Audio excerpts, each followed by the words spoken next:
ボスに教育してやる。そんな弱い心では死ぬ気の俺は倒せない。何のために戦ってると思ってるんだよ。よし、準備できたな。死ぬ気で盗撮20周年テレビアニメ「カテキョヒットマンリボーン」。 We are so back. Folks, looks like 2026 is gonna be the year of Hitman Reborn. With a new anime project and more announced, I'm getting more fired up by the day. Will it be a reboot? A continuation? Something else entirely? I guess we'll find out in March when the next big announcement is scheduled to happen. But until then, welcome to the series where I explain every arc of Katekyo Hitman Reborn.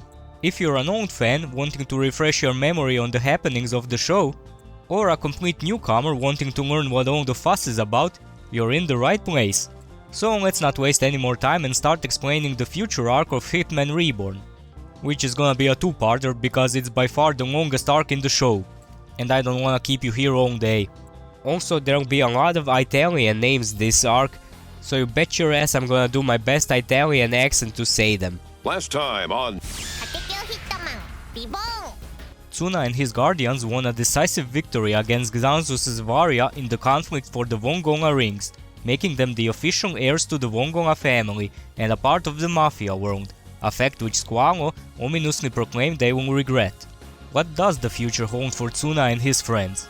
A while after the ring conflict, Tsuna and Reborn are coming home from school when they run into Lambo, who's on his way back from the opening ceremony of a new underground shopping center. He starts a fight with Reborn and is getting his ass handed to him as usual, and as he was about to use the 10-year bazooka, Reborn chucks a rock at him, causing the bazooka to fly in his direction, but for some reason, he can't move and is hit with it. However, he isn't replaced with his 10-year older version and instead just vanishes. This caught Tsuna off guard, but he doesn't want to think too much about it and goes home thinking Reborn will be back after 5 minutes. That, however, was not the case, so after some time passes, he goes to look for him and he runs into Gokudera and Haru, who are also on their way from the new shopping center. He briefs them on the situation, which makes Gokudera concerned, and he hypothesizes that no one replaced Reborn because he doesn't exist 10 years in the future. But he quickly brushes that thought aside and goes to search for him with Tsuna and Haru. They look at all their usual hangout spots and can't find him, so Tsuna goes to Lambo to ask him about the specifics of the 10-year bazooka. And while arguing with Lambo over it, he also gets hit with it and is sent 10 years in the future, where he finds himself inside a coffin full of flowers.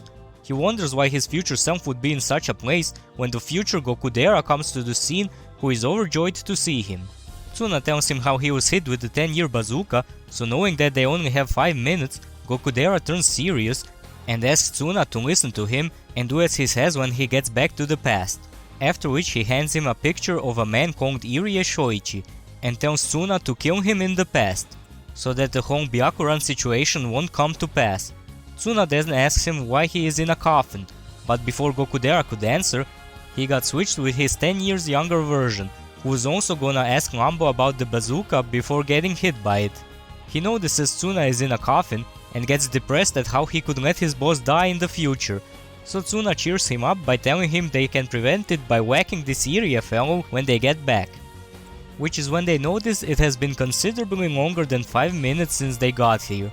They consider the possibility of the bazooka malfunctioning and in the worst case scenario not being able to return, so they try to get their bearings and rummage through adult Gokudera stuff that was left behind, where they find a moldy box of some kind and a letter written in Gokudera's secret code he came up with in school.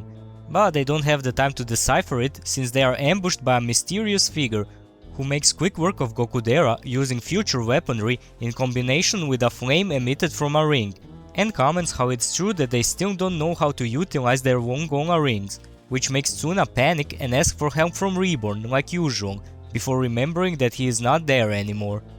He still decides to fight by going into Hyper Dying Will mode using the pills Basil gave him, but he is also caught off guard by the future weapon. However, he notices the bullets it fires are made of Dying Will flames, so he absorbs them with his Dying Will 0-point breakthrough and manages to land a hit on their attacker, who is revealed to be a woman. She claims that Tsuna is indeed strong, and that if they fought in the previous era, she would not stand a chance against him. And she removes a chain from one of her rings, lights a flame on it, and shoves it into a hole on a box similar to the one adult Gokudera had.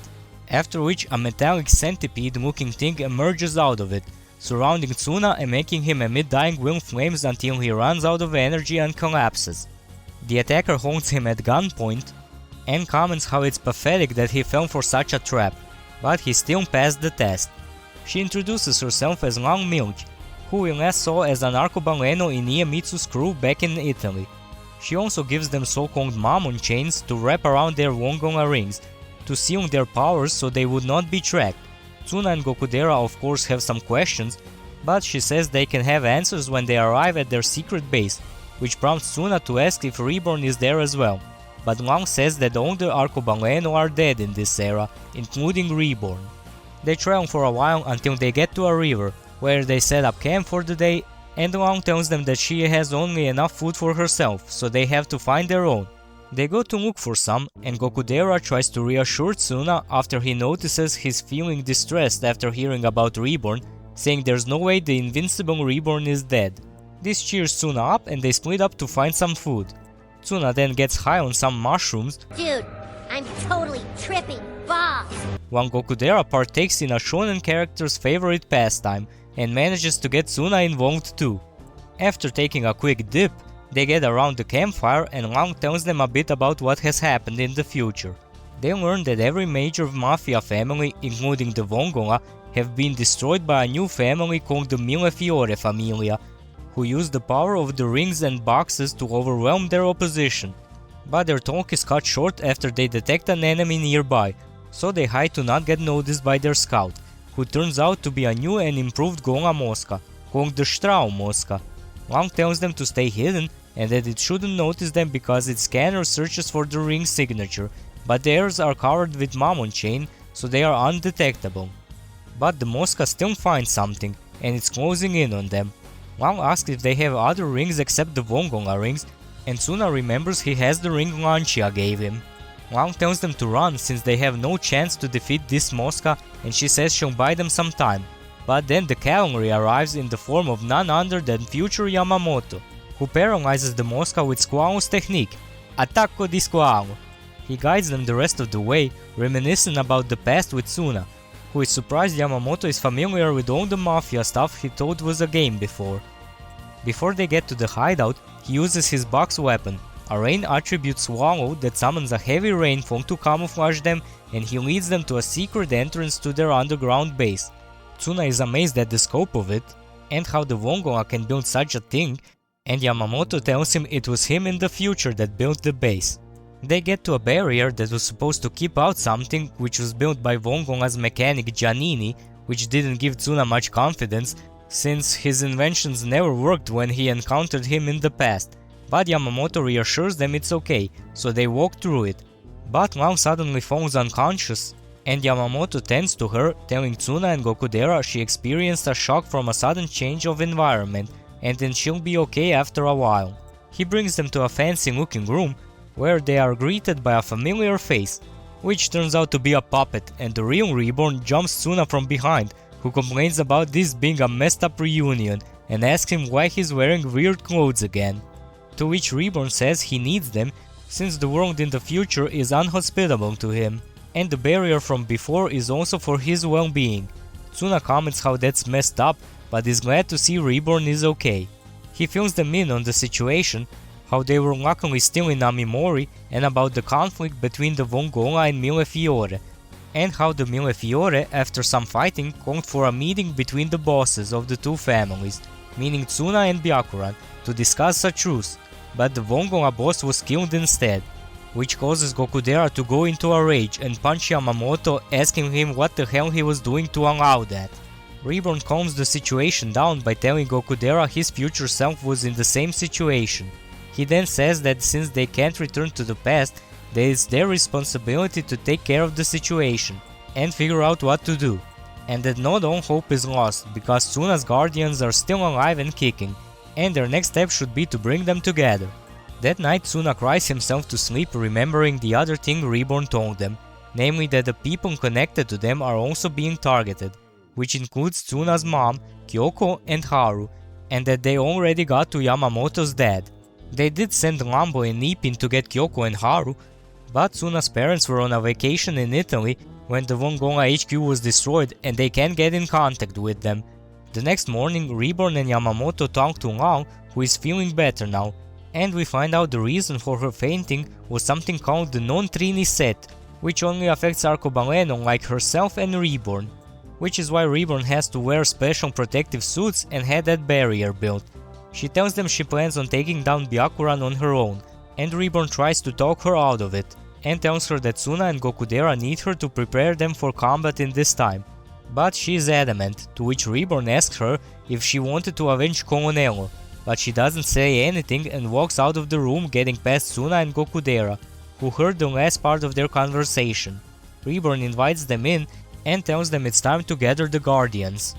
And the first one they'll go after is Hibari, because he's the strongest. They don't know where he is, but they have a lead.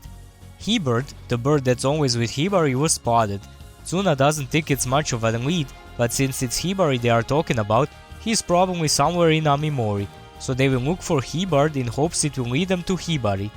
Reborn also tells them he can't come with them because of the non-Trini set, but Yamamoto, who is familiar with this era's fighting style, will be with them, and Yamamoto also tells them not to be scared, because they brought with them a power that is lost in this era, the Wongonga rings. Which is when we get our first look at this arc's villain, Byakuran, who is discussing Dino's Chiavarone familia putting up more of a resistance than they anticipated, with his new assistant. He also tells Byakuran that Irie Shoichi has arrived in Japan, to which Byakuran asks him to send a buttload of white anemone to Shoichi. Cut back to Tsuna and the gang. They ask Yamamoto what he meant by the Wongonga rings being lost, and he said that Tsuna decided to destroy them after the Mafia started battling for the rings because he thought they shouldn't exist if they only fuel conflict. Right then they witness Lambo and Ipin, who have Kyoko and Haru in tow, be attacked by the black squad of Millefiore, two bros named Nosaru and Tazaru. Nosaru attacks them again, but is stopped by Yamamoto, who takes the chance to explain to Tsuna and Gokudera that the rings have the power to open the boxes and use the weapons within them. They work by channeling the life energy that flows like waves in every person and turning them into condensed energy known as the Dying Will Flames, and there are 7 different types of waves, and they have to be compatible with the ring to produce flames. And as you may have guessed, the 7 types are Sky, Storm, Rain, Lightning, Sun, Mist and Cloud, like the 7 Wongonga rings. Anyway, back to the fight. Tazaru realizes who they are dealing with, so he joins the fight and attacks Tsuna, who went looking for Kyoko after they noticed she was gone. He gets blasted into a building and looks for Kyoko there and finds her after some searching.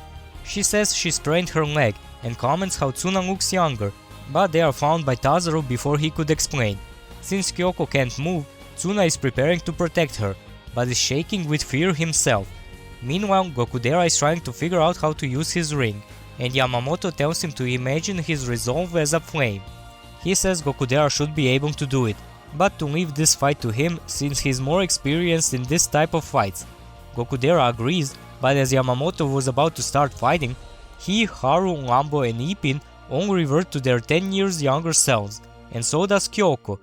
Gokudera tells them to run so they don't get killed, but Nosaru attacks them, so Gokudera dives in to save Ipin, while Yamamoto saves Haru and Lambo, but suffers heavy damage himself. Meanwhile, Tsuna and Kyoko are on the run from Tazaru, until they reach a dead end, where Tsuna pushes Kyoko away from his attack and gets hit. Tazaru is about to finish off Kyoko when Tsuna swoops in his hyper-dying will mode, telling her to get to safety while he takes care of Tazaru. Tsuna tries to take him from behind, but he's the one that gets penetrated instead. Dude, phrasing! At the same time, Gokudera is about to take out Nosaru with his dynamite, but he comments that he can't defeat him with something like that, so Gokudera tries to ignite the flame on his ring, remembering Yamamoto's advice to picture his resolve as a flame, and he manages to do it, and he opens the box his future self left behind, which contains some kind of arm cannon with skulls. He tries to figure out how it works, and it tells him to feed it bullets, So he shoves a stick of dynamite in it since he doesn't have anything else, and he shoots Nosaru with a white flame that doesn't hurt him, but it extinguishes his flames, for a moment at least. Gokudera then realizes he needs to make the mouth of the cannon more narrow to shoot a concentrated flame that blasts Nosaru off like his in-team rocket.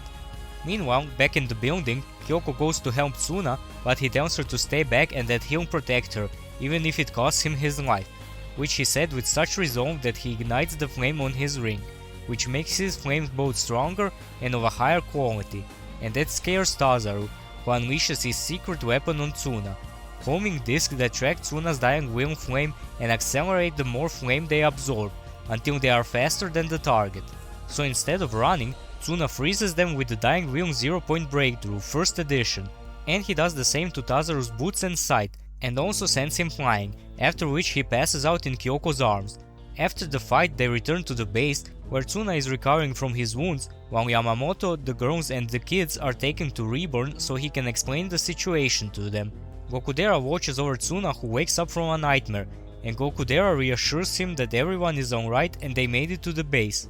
But Tsuna recalls that Kyoko from 10 years ago also came to the future, and Gokudera has to drop the bombshell on him that it's not just her, but Yamamoto, Haru, Lambo and Ipin as well, which makes Tsuna properly freaked out. Right then, Haru comes crying into the room, with Kyoko following soon after. They are both visibly upset about the state of the future they were thrust into, and Haru breaks down crying, saying she wishes to go back to the peaceful Namimori. Reborn offers them some tea to calm them down, and asks them to do something for him while he talks with the boys. He reassures Tsuna that he only told them the bare necessities, and didn't say anything about the Mafia. Still, Tsuna is upset and says they have to send them back quickly and that they don't have the time to wait for the Guardians to gather. But Reborn tells him it's unavoidable, and Gokudera chimes in saying they found a way to return to the past. There were instructions hidden in the letters from his future self that said to gather the Guardians, to repel Byakuran with the power of the Wongonga rings and Sorry YouTube, unalive the man in the glasses in the photo and everything will return to normal. Which matches what Tsuna heard from the future Gokudera, so the past, I mean current Gokudera, didn't read much into it, thinking they were general instructions for the current Wongonga family. But after finding out what was going on in the future from Yamamoto, he noticed that the letter mentioned the Wongonga rings, which were destroyed. He concluded the instructions are specifically meant for them, Tsuna's family from the past, who are still in possession of the rings. And Reborn also says they know the identity of the man from the photo because of intel from Lang, who says his name is Irie Shoichi, which is when we get his introductory scene, where he is woken after falling asleep from work by the chicks from Cervello? Huh, they sure go around in the Mafia world. He is briefed by them of what happened to Tazaru and Nosaru, and is on his way to their station to confront them. However, it was reported that they were having a fight amongst themselves, and that's how they got injured. He also comments on the heap of white anemone that Byakuran sent him and how he's trying to crush him under pressure since the flower symbolizes expectation in the language of flowers. When he arrives, he is greeted by Nosaru and Tazaru's commander, the captain of the 3rd Black Spelling Squad Gamma, who is very cooperative and asks that they be forgiven for their indiscretion since it was his mistake for not keeping a close eye on them, to which Irie agrees and asks him to relay any information about the Wongonga to him no matter how small. Gamma asks him if it has anything to do with his secret assignment, which Irie denies and is on his way out. After that, Gamma has a chat with Tazaru and Nosaru discussing their next move, so they can one-up the White Spell Bastard that Irie is a part of, and we get a small glimpse into Gamma's abilities as he splits a pool table in half. Back at Wongonga's base, the guys are feeling a bit motivated after their talk, except Tsuna, who is still worried until Lambo barges into the room with some apples followed by Ipin and Haru, who are trying to take them back from him, and are also carrying some supplies with them. Tsuna asks about it, and Reborn says he asked them to take care of the kids and the food while they figure out a way to get back. Tsuna comments on how Haru seems happier now, and she says she can't keep moping around forever, and will do whatever she can to make it easier for them to go back. To which Kyoko also joins the conversation, saying they won't let the boys get one over them, Seeing this gave Tsuna the confidence he needed, and he decides not to rush and do what he can to adequately prepare. We cut to Long getting ready to leave and takes a look at a picture with her and a grown man who looks oddly like Colonello. Foreshadowing is a narrative device. And she's greeted outside her room by Tsuna and Gokudera on their knees, asking her to teach them how to fight with the new weapons in this era. She asks if Reborn sent them, and he appears and tells her she's the only one who can teach them, to which she says they should ask Yamamoto. But as she can see, he's also reverted to just a baseball nut, so she's all they have. But she still insists she has no time to watch after some kids and leaves. Which makes Gokudera question her qualifications, but Reborn defends her, saying she was an instructor for Italy's Special Forces and even taught Colonello before he became an arcobaleno. So he respects her as a teacher. Then Lambo comes along causing some trouble like usual, and a scream is heard from the kitchen, making everyone rush to see what happened. But it was only Giannini doing some maintenance, which surprised the girls. Tsuna of course remembers him from the time he made some stuff for him in the past that never seemed to work as intended, so he worries if the base will be okay with him in charge of maintenance. But Giannini says he's a lot better now. Some more shenanigans happen, and Long observes all that, commenting how she won't waste her time on a bunch of kids that have zero chance to survive this. To which Reborn asks her if that's the case even if they manage to light the flames on their rings.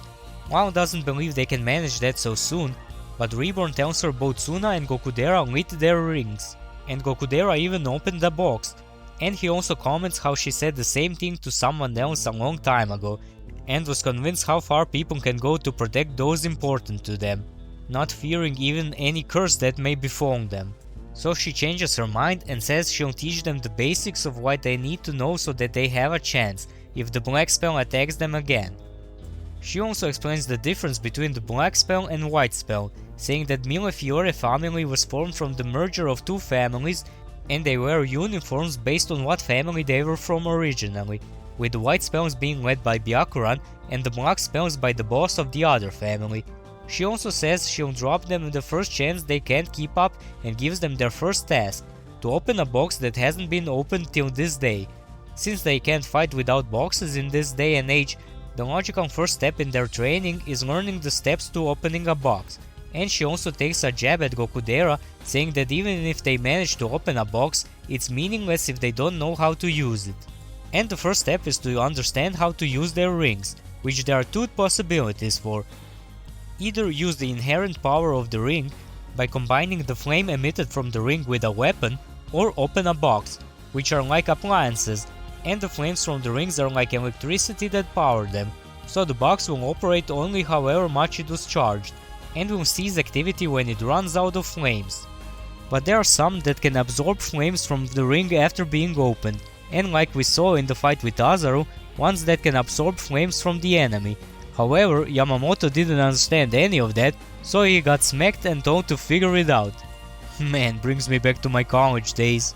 Long then asks Tsuna and Gokudera to try lighting their rings again, but Tsuna explains he doesn't remember what he did back then, and Gokudera tries to turn his resolve to flames again, but this time it doesn't work.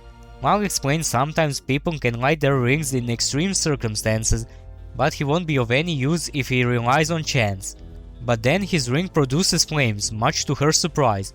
Yamamoto thought that was interesting, so he tries it as well, and he does so on the first try. The kid's a natural. This leaves Long stunned, since she thought it would take them 30 hours to get to this point, but there is still Tsuna, who hasn't lit the ring yet, and he continues to struggle with it.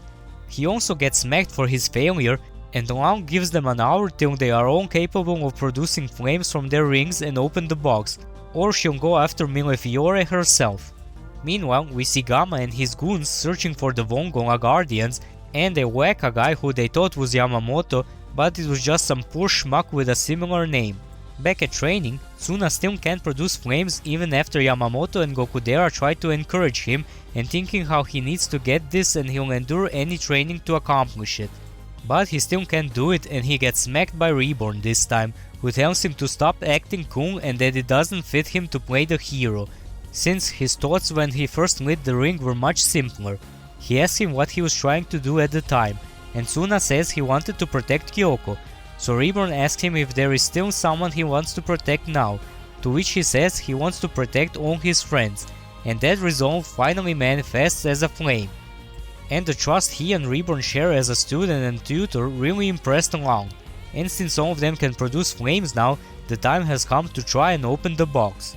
Gokudera tries first, but nothing happened, so he says his experience tells him the box is defective. Next, Yamamoto gives it a go, but he also can't open it. Gokudera asks Lang if it's broken, but she explains that the reason a box can be opened is either because the flame wasn't strong enough or it wasn't the right attribute. The attributes of course being sky, storm, rain, lightning, cloud, mist and sun, and boxes are also divided into those attributes, so to open the box, the attributes of the person's energy waves, the ring and the box must all match, but the sky flames can open any type of box, since it has that special property, but the number of people with sky flames is very low, and the power of the box isn't as strong like when it's opened with the matching flame attribute, so when Tsuna tries it, he manages to open the box, and inside was an arcobaleno pacifier wrapped in mammon chains. This surprises Long, who grabs the pacifier and tells everyone the lesson is over and to go eat. During dinner, Kyoko was aloof and quiet, and before going to bed, she went over the recent events in her head and remembered that Reborn told her Ryohei is currently missing in the future, so she started worrying for him. The next day, while searching for the toilet, Tsuna stumbles across Reborn and Giannini in the control room, where Reborn tells him the good news that Millefiore are all over the town, so if they go out they can't avoid a fight. Tsuna doesn't really share Reborn's sentiment of it being good news, but they will have to go out since they received an SOS signal from none other than He-Bird, meaning Hibari must be around, but the signal continues to get weaker and they lose it at Namimori Shrine. They discuss if they should follow it since the town is teeming with enemies, and they detect someone with a strong ring on their radar, which Lang deduces is Gamma, since they came in contact with his squad before, and she says he has crushed a large number of families, so Tsuna is reluctant to go out. But this is their only lead on Hibari, so they have to go. Right then, Haru also arrives saying that Kyoko has gone missing, and she left a note saying she's going home for a bit and will return shortly. They discuss whether they should go after Kyoko or He-Bird, or both, and Tsuna decides they will go after both, with him and Lang searching for Kyoko, and Gokudera and Yamamoto will search for He-Bird, which Gokudera is not too happy about, but since Tsuna said so, he obliges. And Reborn gives Yamamoto the Shigure Kintoki his future self kept in the base since his ring wasn't compatible with it, but the Vongonga ring might be. With that decided, they set off on the search and rescue mission with the instruction to avoid any and all fighting. But Lang tells Tsuna that if they are in a situation where he has to fight, to do it with his ring on his finger when he goes into his hyper dying will mode. We then see Kyoko near her house, but it has Gamma's goons in front of it, asking around about her. So she runs away but is grabbed by someone. Meanwhile, Gamma gets word that someone was caught in their trap and is heading off to deal with them. But it's not Kyoko, since the one who grabbed her was her best friend Hana, although she's 10 years older now. She's surprised to see Kyoko appear younger, but she's glad to see her and asks her to come to her place where she'll be safe, and she also has a message for her from Ryohei. Meanwhile, Tsuna and Lang came to Kyoko's house and seeing the large number of Millefiore people around, conclude they still haven't found her, and they see Gamma flying over them in the direction of the shrine, where Gokudera and Yamamoto have just arrived and are scouting the area. Yamamoto suggests they discuss strategy if they wind up in a situation where they have to fight, so they can have good teamwork, but Gokudera's frustrations with Yamamoto reach a boiling point, and he tells him he only tolerated him because he was one of Tsuna's friends, but he doesn't want to have anything to do with a carefree idiot like him, since he hates people like that. Right then, they get ambushed by some members from Gamma's squad, but they notice them in time, so they launch a counterattack, taking them both down, which is when Gamma shows up, who recognizes them as the Vongonga Storm and Rain Guardians, but is surprised by their appearance, asking if the Vongonga have drank from the Fountain of Youth or something. Gokudera goes to attack him, having still the dynamite left which he set up from the previous attack, with which he flanks Gamma and takes a shot at him, but it does no damage.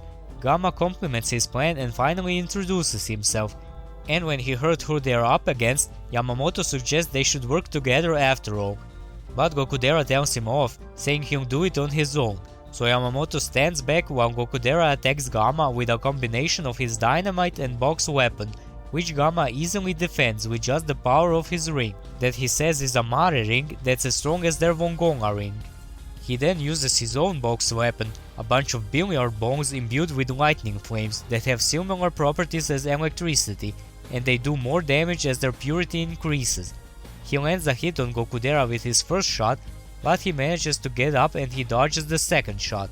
But Gamma didn't use all his balls, so he can hit him with the remaining ones while he's in the air. Meanwhile, Tsuna and Long find Kyoko at Hana's place and she apologizes for sneaking out, saying she was just worried about her brother.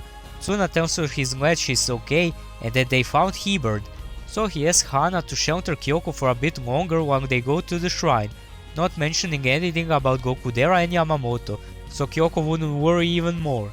Back at the fight, Yamamoto smacks Gokudera out of the way with Gamma's attack and also to knock some sense into him, telling him he understands why he's so loyal to Tsuna and no one else, since Tsuna was the first person he could open up to after he saved his life. But as he is now, he has no right to call himself his right-hand man, because that's supposed to be the person the boss trusts the most and the leader of the Guardians, meant to gather them around him and not ignore them like Gokudera does. He steps in to take over the fight from Gokudera, but when he was about to hit the bones, Gokudera kicks him out of the way, saying he'll get electrocuted that way and die, which will make Tsuna sad, so he suggests teaming up to take down Gamma. Guess Yamamoto had enough speech points to persuade him. They coordinate an attack where Gokudera brings Gamma to the ground with his mid-range weapons combo so that Yamamoto could cut him down from up close. But Gamma whips out his other box weapon, Electro Wompi, a pair of electric foxes to deal with Yamamoto. Gokudera tells him to keep going and hits Gamma with flame arrows attack that can extinguish flames, so Yamamoto lands a hit. They celebrate, thinking the others will be impressed that they took down a captain, but suddenly a ball hits Yamamoto and electrocutes him. And Gamma gets up, showing the foxes shielded him from the attack, and Gokudera can't figure out how they weren't blown away by his attack. Back at Hana's house, Kyoko explains to her about how they got here from the past, which she believes straight away seeing as everyone suddenly looks and acts younger, and she gives Kyoko the message from her brother saying he's overseas on business, and he instructed Hana to get in contact with Tsuna if she notices anything happening to Kyoko. But since she couldn't get a hold of Tsuna, she contacted another place he told her about, which is the reason He-Bird appeared, and he finally makes an appearance. The strongest guardian arrives at the shrine, glad to be back in Amimori after a while. But before he can get his moment, Gamma interrogates Gokudera, who naturally doesn't want to talk, so to get something out of him, he tells him how he was able to counter his weapon by bringing a battery box, which stores dying will flames, and he used it before his foxes could get blown away, and he prepared it specifically for him since he got intel on his weapon from Nosaru. He then asks him when exactly did the 10th Wongonga boss come back to life, since some of his allies saw him gunned down, which triggered a reaction from Gokudera, who attacked him, but he also got electrocuted by the foxes. Yamamoto gets up and tries to help Gokudera, but Gamma says he only needs one person to interrogate, so he shocks him some more. Over at Millefiore HQ, Irie gets notified about 2 new rings showing on their radar that can possibly be Wongonga rings based on their strength. He asks how they haven't registered earlier and is informed that their radar was sabotaged and that the whole Black Spell 3rd squad was mobilized, so he concludes Gamma had a hand in the funny business. He also comments how it's finally starting and wonders if Tsuna is here, hinting he knows more about the whole time travel situation. Gamma's team continues to interrogate Gokudera, but since he won't cooperate, he decides to kill both him and Yamamoto, so the White Spell can't get to them, which is when Hibari finally enters the fray, attacking him with his box weapon. He also gives Gamma a hint telling him they came from the past, but he's not a fool, so he won't get switched. Gamma asks him to identify himself, but Hibari just says it doesn't matter because he's in a bad mood and he's going to bite him to death. Gamma does recognize him based on the reports he's gotten on him, but they couldn't determine if he was an ally or enemy of the Wongonga based on his actions, but they do know he was traveling to research the box weapons. So Gamma asks him if he found out how they came to be, to which Hibari replies that he has no intention to tell him since he's in a bad mood, like he said before. Seeing as he came to help Gokudera and Yamamoto, Gamma concludes he's an ally of Vongola after all, but Hibari, being Hibari, tells him he didn't really intend to help them. He's just angry that the peace in Namimori is being disturbed. I guess there are some things that time doesn't change. They start fighting by clashing their animal boxes against each other, with Hibari's being a cute little hedgehog that, according to Gamma, packs quite a punch, despite being used with a mediocre ring, which just shatters on Hibari's finger after being used, because it can't handle his waves, and he comments that he's just a different level of living being compared to Gamma, and pulls out a second ring to cover his tonfa in cloud flames with. I guess this is what the kids today would call being on demon time. But Hibari never clocks out of it. Since their box weapons are busy with each other, they get in close and personal, and Hibari shows Gamma why he's the strongest guardian. Gamma tries to escape in the air and is impaled by Hibari's hedgehog, which grew massive spikes by absorbing flames from Gamma's foxes, utilizing the special property of the cloud flame, which is propagation. And yes, the other flames also have special properties, which will be revealed later. Right then, Tsuna and Lang arrive at the shrine and see the big ball of needles in the sky with Gamma impaled on it, and Hibari under them. He tells them they're late and proceeds to deliver the finishing blow on Gamma. He greets Tsuna after he runs over and tells him Gokudera and Yamamoto are in the forest where his subordinate Kusakabe is checking their condition. He says their lives are not in danger, but they should be treated immediately, so they suggest going to the base using Hibari's entrance, which is right there at the shrine camouflaged with a mist ring. But before they do that, they have to take the Vongola rain and storm rings away from the shrine so that Millefiore doesn't discover the entrance. Lang takes on this job and goes away from the shrine with the rings and wraps them in Mammon chains after a while. She also picks up Kyoko, who is feeling better now after some encouraging words from Hana, letting her know her best friend will always be there for her. And when the Millefiore lost the ring's signal, Byakuran calls Irie and they discuss how their plan has finally started. And to calm things down between the white spells and black spells, they should tell everyone the truth, since things have been put into motion that cannot be stopped. Back at the hideout, Tsuna visits Gokudera in the hospital, where Reborn is watching him and saying he still hasn't woken up. He tells Tsuna that they're not in a good spot after today's incident, but it's not a problem for now, and that something good always comes after a pinch. Gokudera then wakes up and apologizes, saying he was afraid after they were stuck in the future and he took his frustrations on Yamamoto and it ended up costing them. Reborn then told him he was just over at Yamamoto's and that he said the same thing as Gokudera. At hearing that Yamamoto is fine, Gokudera starts feeling a bit better, but he plays tough as always and complains that he survived. What a tsundere. Hibari then shows up and after exchanging pleasantries with Reborn, says they have things to discuss, which is when Giannini also arrives saying Bianchi and Futa have returned from their scouting trip, to which Reborn repeats how good things happened after a crisis. They have a meeting to discuss what new information they acquired, with Kusakabe sobbing for Hibari since he left when a crowd was beginning to gather.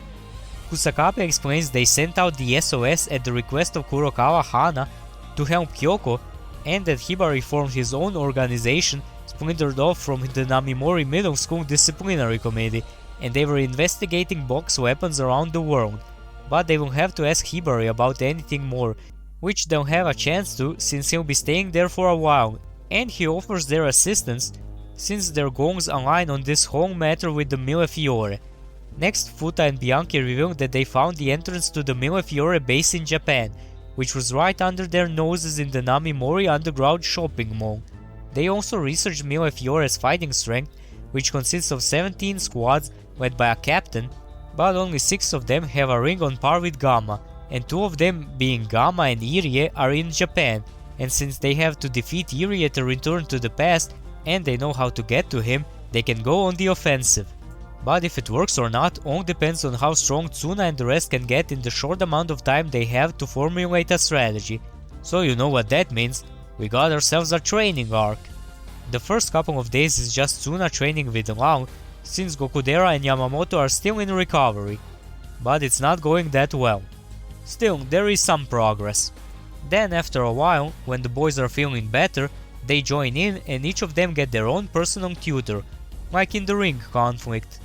This time Reborn will be training Yamamoto, while Bianchi will take care of Gokudera, since she also has Storm attribute flames and she tells him that after the training, she has something for him from their father. And finally for Tsuna, since his training with Long didn't produce the desired results, they found a new tutor for him, who throws him in the deep end right from the start.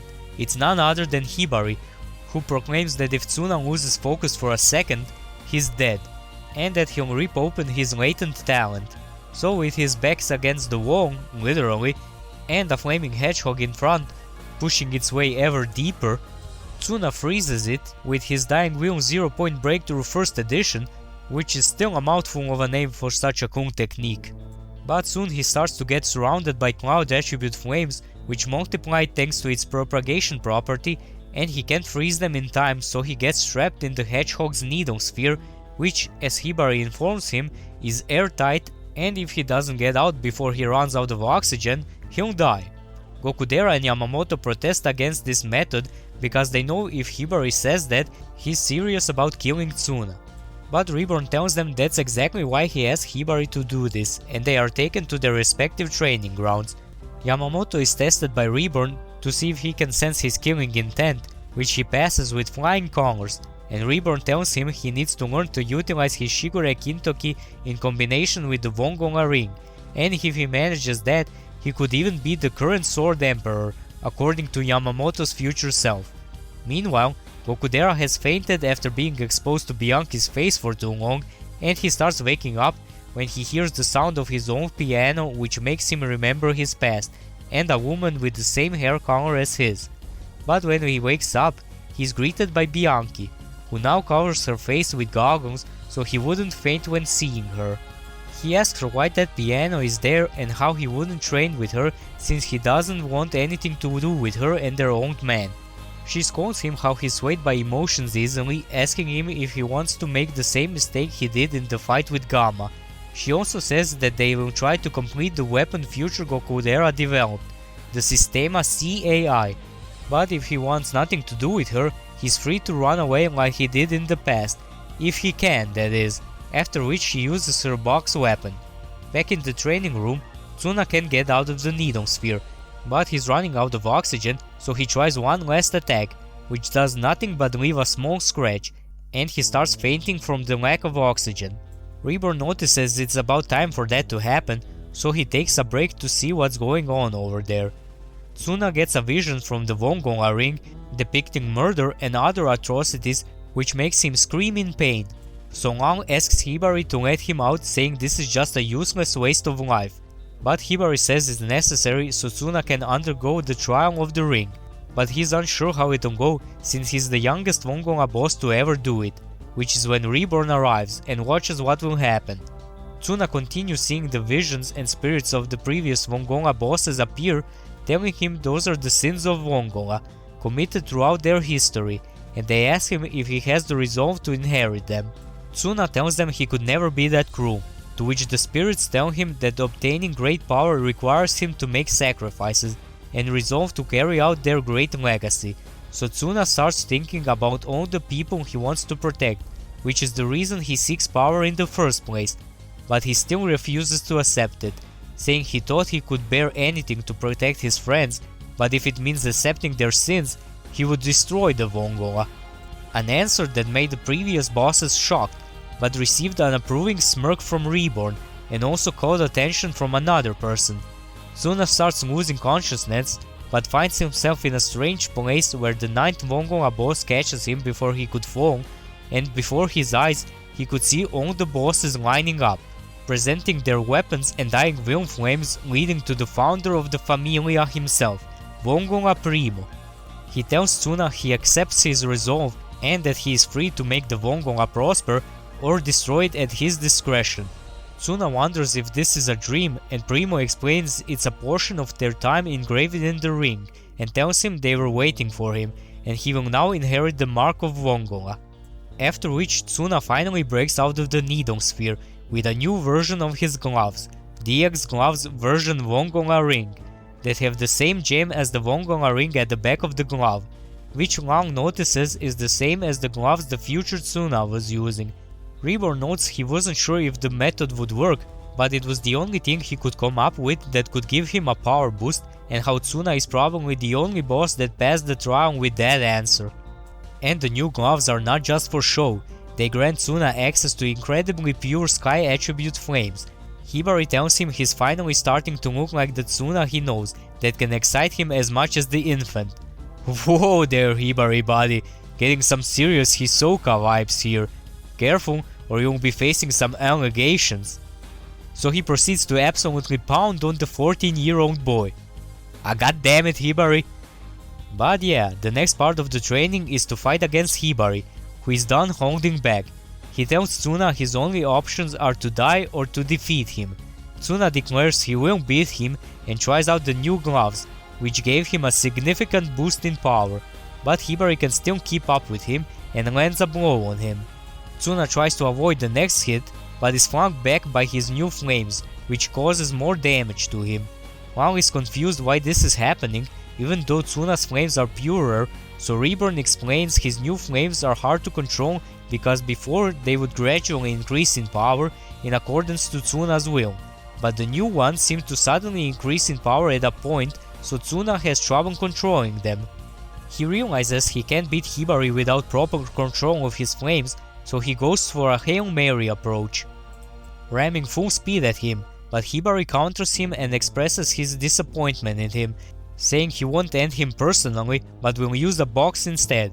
However, Tsuna snatched it the moment he was hit and uses it against Hibari, since his high flames can open any box.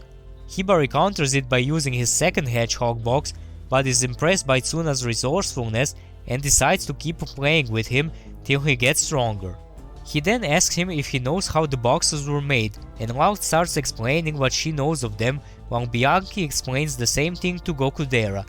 They say the boxes were based on the 343 blueprints of the 4th century biologist Geppetto Lorenzini, that were too advanced for the time, so after his death they were left to gather dust in the warehouse of the secret society he belonged to, until they were rediscovered recently by 3 scientists belonging to the same secret society, Innocenti, König and the Arcobaleno Verde, who figured out that the Mafia rings were the perfect source of energy for the boxes, so they made some prototypes in a surprisingly short time and sold them cheaply to the Mafia to continue funding their research. Shortly after, 2 of their scientists died of unnatural causes, and the only survivor, König, went underground where he's still researching boxes, and they often found their way to the black market. Hibari says she didn't say anything wrong, but it still doesn't answer how the boxes were made, and he concludes it was by accident. Like the invention of dynamite or telephone, the box weapons were created because of a flash of inspiration caused by a chain of coincidences, and that's what Hibari was investigating. He then tells Tsuna that while sky attribute flames can open any box, it can't be used to its full potential with them, which he demonstrates by trapping Tsuna's hedgehog in a sphere with his hedgehog and crushing it, but he also tells him not to be discouraged, since sky boxes are said to exist. He then leaves and Tsuna passes out from exhaustion, but Lang won't let him off the hook just yet, saying he needs to master the new gloves so he can infiltrate Millefiore and eliminate Irie, and so Hibari won't beat him senseless again. Back at Millefiore HQ, Byakuran is heading off to a meeting with all the squad captains, arriving a bit early to get a report from Irie on how the search for the Wongola is going, and he informs him that they must be on guard because of Gamma Squad's action, so they'll be harder to find. He puts the matter aside, saying they'll have other things to fight about in the meeting, since they decided to tell everyone the truth about Tsuna's family coming from the past. Right then, the other 17 squad captains start showing up, and we also meet the number 2 of Millefiore, the boss of the Giglionero Familia that merged with Byakuran's Gesso Familia, which formed Millefiore, and the Black Spell and White Spell squads respectively. And she's a young girl called Uni, who doesn't speak or emote in any way for some reason. They reveal to them the fact about Tsuna's family getting in the future via time travel, which they are reluctant to accept, but since both Irie and Gamma explained it in their reports, they have no choice but to believe it. The Black Spell accuses Byakuran of trying to start a rift in the family, since only some members of the White Spell were in on this, but he says he was always going to tell them after gathering enough evidence, otherwise they wouldn't believe him. They then ask him what the purpose of bringing them to the future was, and one of the captains, named Xenia, says it's because what they bring with them, namely the Vongonga rings, and they realize that Byakuran wants to complete the Trini set, which consists of the 7 Arcobaleno pacifiers, 7 Mare rings, and 7 Vongonga rings, and if he completes it, it would grant him insurmountable power, so typical megalomaniac villain stuff. After the meeting, Byakuran has a talk with his assistant Leo in the office, and he tells him Squad 11 had some of its members assassinated under impossible circumstances, meaning they are dealing with the Varia. So Byakuran asks Leo for advice whether he should send Squad 11 or 8 to Japan to help Irie, and since Squad 11 will have trouble getting rid of the Varia, he suggests Squad 8, whose captain is Xenia. And in the meantime, Tsuna's gang is continuing their training. Yamamoto is learning to utilize Shigure Kintoki with his Vongonga ring under Reborn, who promised him he would tell him the secret of who he was before being an Arcobaleno, and Gokudera training in the storm room that his future self designed so he could master the Sistema CAI, and Bianchi wants him to destroy 20 of her Scorpione di Tempesta in under a minute, which seems impossible to Gokudera, so he gets a bit angry at her and she tells him he's free to hate her, since after all, she's the daughter of their father and his legal wife, unlike Gokudera. Man, we're getting some serious backstory lore drop this season. And so their training arc begins, and everyone's tutors are pushing them to the limits, so much so that they pass out every day after dinner. But Gokudera isn't doing so hot, as he can only get 2 scorpions per minute, which makes Reborn wonder if it was the right call to pair him up with Bianchi, given their family's history. But Bianchi insists to see it through to the end. One day after Gokudera went to bed, Tsuna asked Reborn what he meant by saying Gokudera and Bianchi had a difficult family history. He tells him that Gokudera and Bianchi had different mothers, and that word is someone from their father's mafia family killed Gokudera's mom. He went off to say she was a young talented pianist that Gokudera's father fell in love with at first sight. So he decided to court her, and they started seeing each other, and from that relationship Gokudera was born. But according to mafia law, he was taken from his mother and declared the son of his father and his legal wife, while his real mom could only see him a couple times a year, and she wasn't allowed to tell him he is her son. She did teach him to play piano, and he was looking forward to seeing her on his 3rd birthday, but she never came, because her car veered from the road. But it was on a place where that wasn't possible, and there weren't any brake marks. So for a while they suspected suicide, but they found a birthday present for Gokudera in her car, so she must have been looking forward to that day as well. Which is why the rumor about someone from his father's family killing her started. Gokudera found out about it 5 years later when he overheard some maids talking about it, and he left the mansion the next day. So yeah, no wonder Gokudera doesn't like his family. So Yamamoto comes up with a plan to cheer him up. The next day they'll take a break and he'll make sushi, and the guys will help him out, so Gokudera can take his problems off his mind. Although he was reluctant at first, he joins in and has a good time. After breakfast, Kusakabe comes over to tell the gang Mukuro is making moves. He tells them Chrome, Ken and Chikusa attempted to break him out of prison 5 years ago, but they failed and they haven't been heard from again. Sometime after, news have spread that Mukuro was defeated by Milefiore's 8th squad captain, Xenia, but he is presumably still alive, because 6 months ago, Chrome was seen at an Italian airport making contact with an unknown man, and because she is alive, we can also assume Mukuro is alive, since he is maintaining her organs with his illusions. They are also investigating the man she met with to find out more about Mukuro's intentions, and they have one more clue about him, which is the picture of Hebert from before, which was taken when Hibari was in Italy and he felt someone watching him constantly, whose presence felt a lot like Mukuro's. And in the edge of the picture is an owl peeking that they believe is somehow tied to Mukuro. At the same time, Chrome, who has also traveled to the future, is at Kokuyo Land battling against Xenia, who heard this used to be Mukuro's gang's hideout, so he decided to check it out once he arrived in Japan. She tries using her illusions on him, but against one of the 6 funeral rats, it just doesn't cut it. But man, if that isn't one of the most metal names for a villain group I ever heard. He overwhelms her with his Guffo di Pioggia, or Rain Owl, which splashes her with rain attribute flames that have the property of tranquility, which slows down her bodily functions and makes her drowsy. So she decides to get away to a hideout Kent prepared in the past, where she is about to fall asleep, but is woken up by Mukuro. Gloxinia catches up to her and she starts searching for Mukuro, who reveals he possessed the Rain Owl and starts attacking Gloxinia, so Chrome can escape to the floor above. Mukuro tries rage-baiting Gloxinia, but he is quick to calm down and threatens to attack Chrome while Mukuro can just watch. Mukuro then telepathically tells Chrome he can't manifest there at the moment, so she will have to defeat Gloxinia, and that she should be able to do it with the help of her Vongola ring. Gloxinia emerges from the basement, having blasted Mukuro off, telling him that the owl he possessed was a low-level sub-box, and he reveals his main box Kraken di Pioggia, which makes Chrome nervous. But Mukuro calms her down, saying that the ring will give her power if she uses her resolve to draw it out.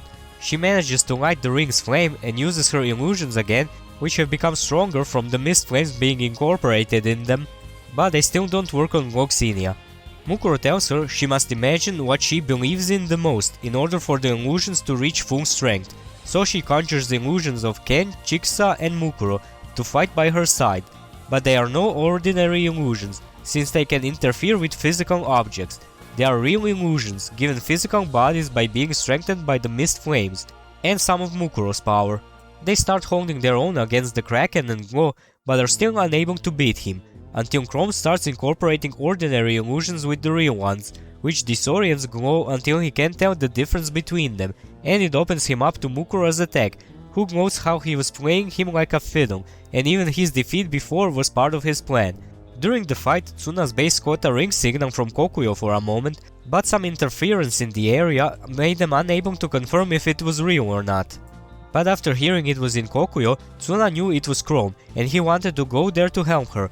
But since they had little information, and the threat of Millefiore was high, Reborn told him to wait until they decipher a code message they received shortly after, using the Varia's code. But anyway, he has no reason to worry, since Big Bro Ryohei from the future is there to pick up Chrome. Meanwhile, Giannini finishes decrypting the message from Varia, which was a video of Squall and Belphegor telling them not to go out even if they detect another ring, and they just sit tight for further instructions that should arrive soon. And they were referring to Ryohei, who then arrives with an exhausted Chrome in his arms. He says he indeed has a message from the Varia and the other Ironlight families, confirming to Tsuna Dino is alright and hanging in there, but he forgot it. He did, however, write it down in a way only he can understand, showing he did learn some new tricks in these 10 years. He also reunites with Kyoko, who is happy to see he is doing good, but he doesn't want to discuss mafia business in front of her to not make her worry anymore. So her, Haru and the kids prepare dinner in honor of the reunion, while Tsuna and the gang held a meeting to decide their next action. Ryohei says the remaining Vongola forces will perform a simultaneous attack on the major Millefiore bases in 5 days, leaving the central Japanese base to them to take care of. Reborn notes it's pretty soon for that, but it does line up with their intent to defeat Irie and go back to the past, and with Chrome and Ryohei now here, the Guardians are finally assembled.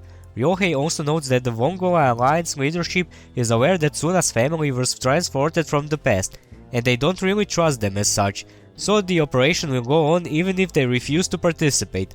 But the decision falls on Tsuna as the boss if they will take part in it or not, and they have till the end of the day to decide. Meanwhile, at the Millefiore base, Irie is informed about Gloxinia's defeat in Kokuyo at the hands of the Vongola, which caught him off guard as he was told the 8th squad was on hold, so he wonders what he was doing in Kokuyo, and then Byakuran calls him to see if he got the news. So Irie assumes Byakuran told him to go to Kokuyo, but he denies knowing what or why he was there for, so Irie decides to see him in the hospital to get some answers. Which will have to wait, since practically every bone in his body was shattered, including his jaw, so he can't move or talk at all. And that's a bummer for him, since now he can't make up for his failure by telling Irie he planted a tracker in Chrome's bag, so they should be able to find the location of Vongola's base. Irie goes back to his lab to get some rest and accidentally plays the recording of the call with Byakuran from before and notices something that shouldn't be there, namely Leo. He flips out because the Leo he recommended as Byakuran's assistant and the one on the video are different people, so he tries contacting Byakuran to warn him of it, but he's out for lunch, and when he does get back, they can't get in touch with him because of interferences from a solar flare. When he gets back from lunch, Byakuran finds Leo in his office, where he tells him he wants to resign because of personal reasons.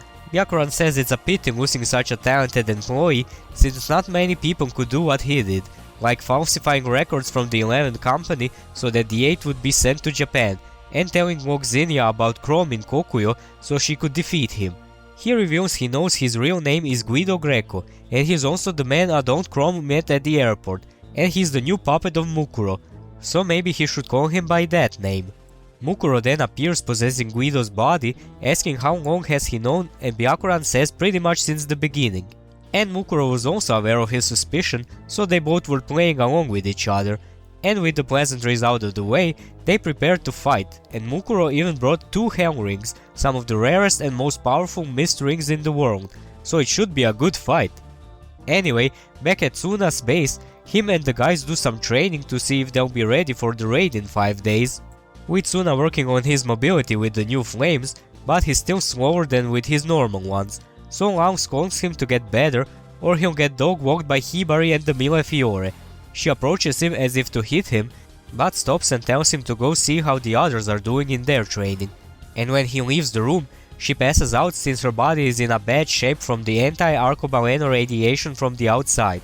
Tsuna checks on Yamamoto first, and he's going at it with Reborn, who uses fluorescent paint bullets to see how many times Yamamoto gets killed if this was the real deal.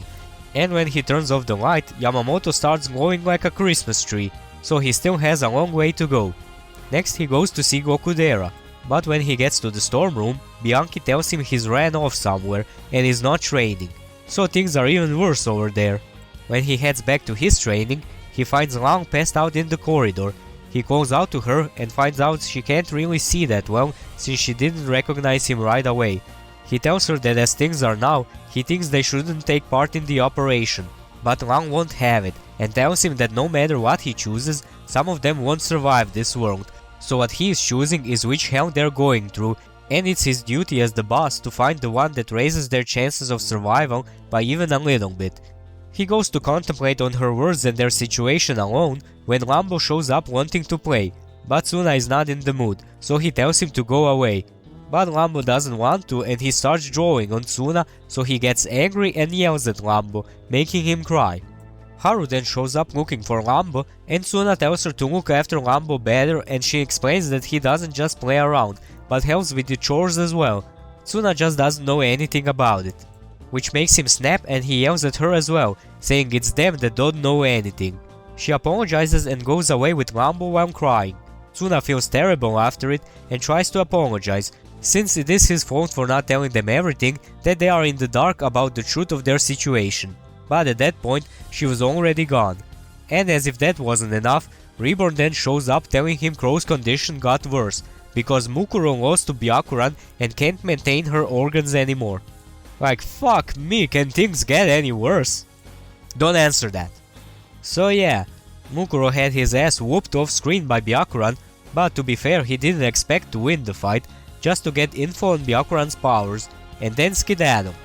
Unfortunately for him, Byakuran had a barrier around his office that prevented him from unpossessing Guido, so he got trapped there while Byakuran dealt the finishing blow, which is when Chrome's condition took a turn for the worse, and Tsuna and the gang were unable to do anything to save her. So Hibari of all people arrives at the scene, telling her to use the power of her Vongola ring to create the illusions of her organs herself, which is precisely why Mukuro left her the ring, so she could live if anything happens to him. And she does just that, but since she's not as skilled as Mukuro, the illusions are incomplete, so she definitely won't be able to take part in the raid. But Lao offers to take her place, and Reborn tells her there's no room on the team for someone that can barely sit there due to the non-Trini set radiations. She argues that she can do it and that Millefiore are the ones responsible for the radiation, so they have to take them down. Giannini tells her they have no definitive proof for that, but she insists it must be them since they killed all the other Arcobaleno, and loses strength and collapses, but she still won't back down. After seeing that, Ryohei tells Tsuna he can guess what his decision will be and he'll notify the others that they are out of the operation. But Tsuna decides to do it anyway, saying they might find clues to the known Trini set and getting back to the past in the Millefiore base. But if they wait, it'll be too late, and seeing everyone suffer this fate makes him not want to put them through it any longer than they have to. He proceeds to go back to train and tells the others to get ready since they have no time to waste. With that, everyone's morale is lifted and they resume their preparations. Yamamoto gets a breakthrough in his training with Reborn, Kokudera is in the library trying to make sense of the Sistema CAI, and Tsuna spars with Hibari, doing much better this time, since he learned to use the two types of flames to their full strength.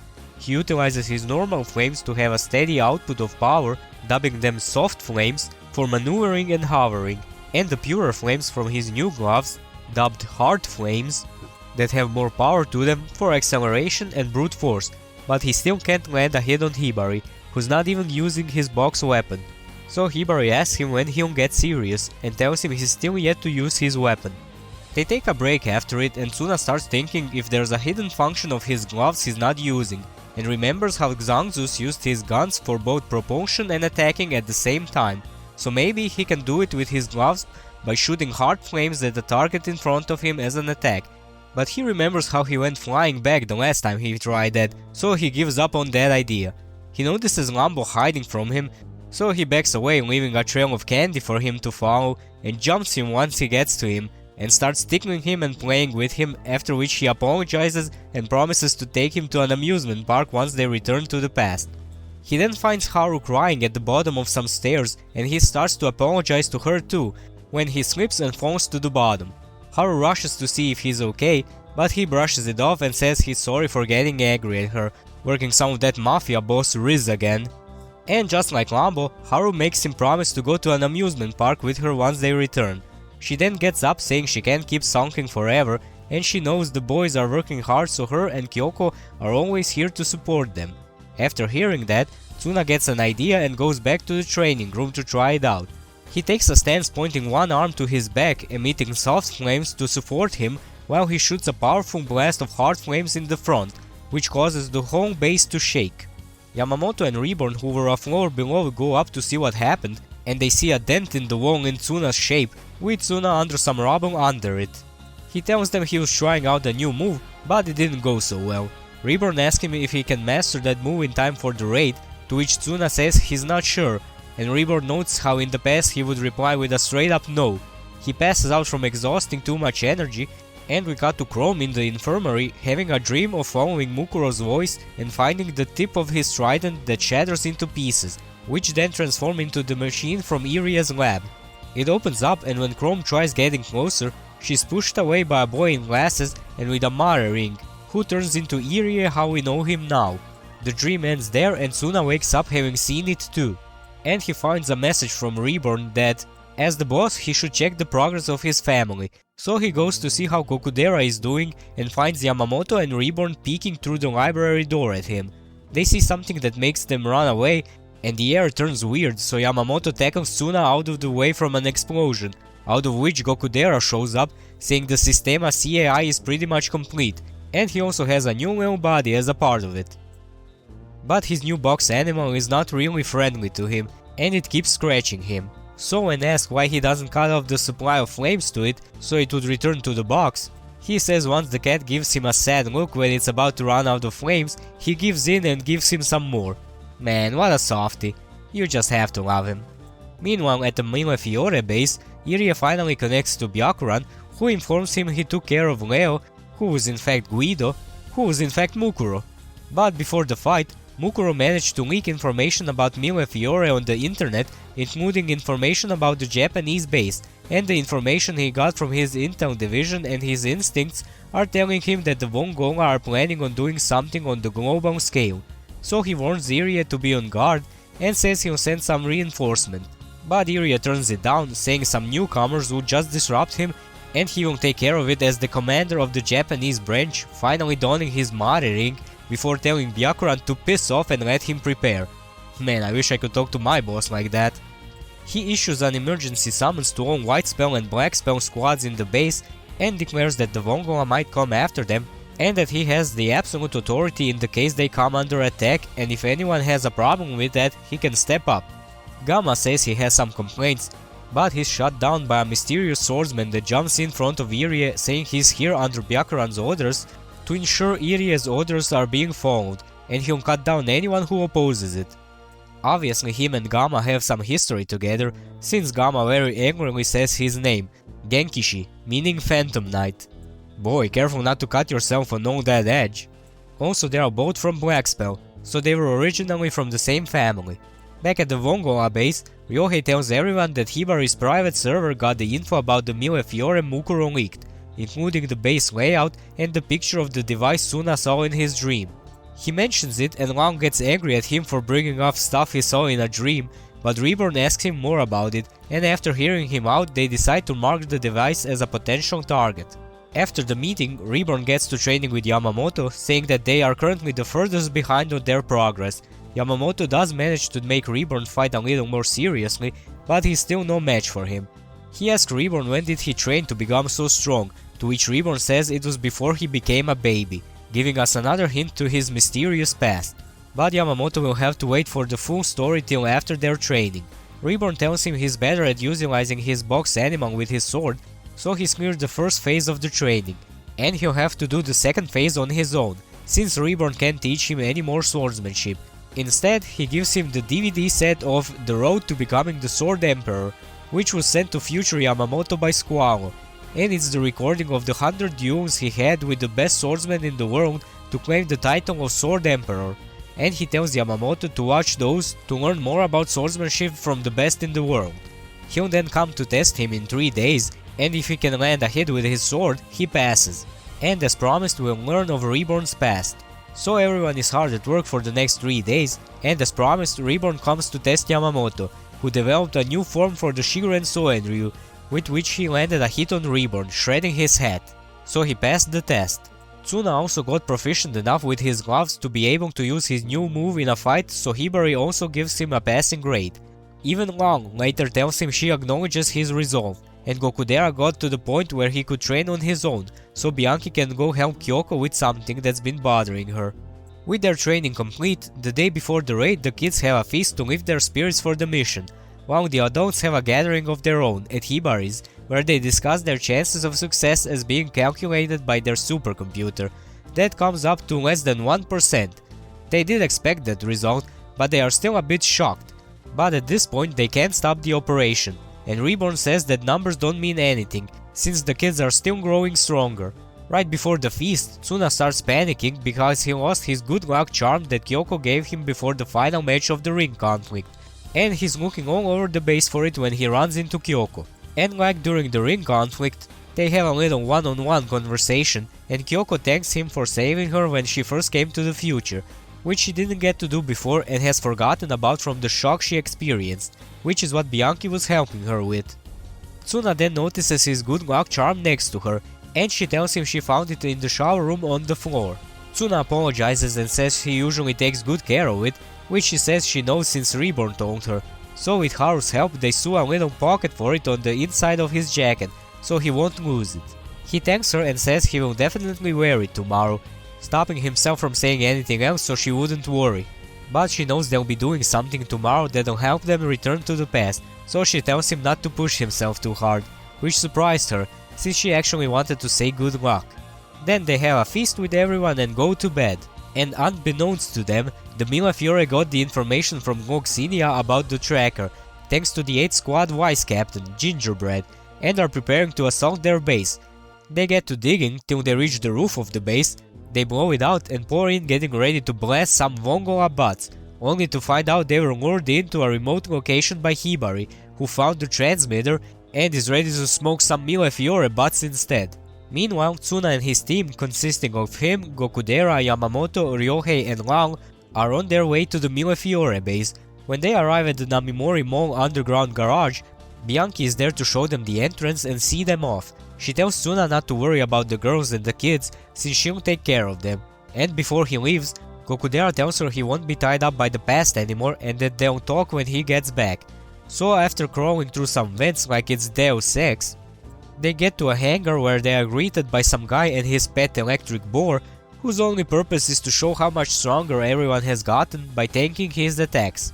And Tsuna incinerates him with his new move called the X-Burner, that was strong enough to cause a slight tremor that was caught on the base's sensor.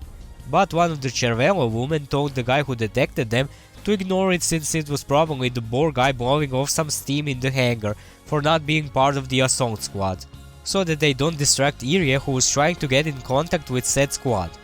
And sure enough, when they turn on the cameras, nothing seems to be out of the ordinary, thanks to some optical filters Long put on the camera. There was, however, a burnt chain seen in the footage that some high-ranking Millefiore officers noticed, including Gingerbread, and they went to investigate. After the fight, the gang stops for a bit so Ryohei can heal Tsuna's injury from the fight with his Sunflame's activation property, which accelerates his cell's regeneration rate. They also gush over Tsuna's X-Burner and how powerful it was, but Tsuna says it was only a fifth of its full power, which shocked even Lang, who thought it was closer to a half. But Tsuna mentions he still hasn't figured out how to balance the two flames properly to blast a full power X-Burner. Ryohei tells him it's not the size of the flame that matters in a fight, but its purity, which makes Yamamoto and Gokudera compare the Boar guy's flames to Gamma's, saying Gamma's felt much sharper. Speaking of Gamma, he was at his squad's quarters drowning his sorrows in alcohol when one of his subordinates advises him to maybe give his liver a break, for which he promptly gets zapped. Nosaru tries to calm Gamma down by saying this is not like him to act like that, and he also almost gets hit, but Azaru takes it for him, saying how they are all a wretched bunch, being confined in that room, forced to lick their wounds after being beaten by the Vongola, and Gamma being too afraid to stand up to Genkishi, who then arrives wanting to talk with Gamma. In the meantime, Tsuna's team makes their way to the security server so they can destroy it, while goes to scout an area in front to see if it's clear to proceed, but she detects a number of flame signatures suddenly appearing and is shot at. She counters the first volley, but is hit in the shoulder by the second one. The culprit reveals himself to be Gingerbread, who compliments Lang on being able to counter his attack so fast, saying it's to be expected of an arcobaleno, even if she's a dud. And after bad-mounting the other arcobaleno, including Colonello, Ryohei loses his cool and gets ready for a fight, but Lang says she'll take care of him, since he's too worked up to fight level-headedly, even though she's also on the verge of boiling over. Gingerbread also reveals that while not being the one who killed Colonello, he did suggest how to kill him in a manner that would be fun to watch. He separates the two of them from the others with webs from his box weapon, Ragno Ciel Sereno, Sun attribute spiders. He attacks Lang, but she defends and grabs his legs and arms with her centipede, telling him she'll crush them if he doesn't tell her who killed Colonello. But he turns the tables on her by activating the eggs of his spiders that he planted in her shoulder with his first attack, causing them to hatch and grow, dealing a lot of damage to her from the inside. He then starts gloating, as villains usually do, and bad-mounting Colonello some more, saying he died while protecting the Arcobaleno Viper, who decided to take his own life out of desperation right after. So Colonello couldn't save anyone in the end, like he couldn't save Lang on the day the Arcobaleno were born. Cue a flashback to a time before the Arcobaleno were born, when they were still grown adults. Huh. Boy, the plot thickens. Anyway, the Chosen Seven are going up a mountain, when Reborn suddenly stops and asks someone how long he'll be following them, who turns out to be Colonello, saying he's here to take Lang's place.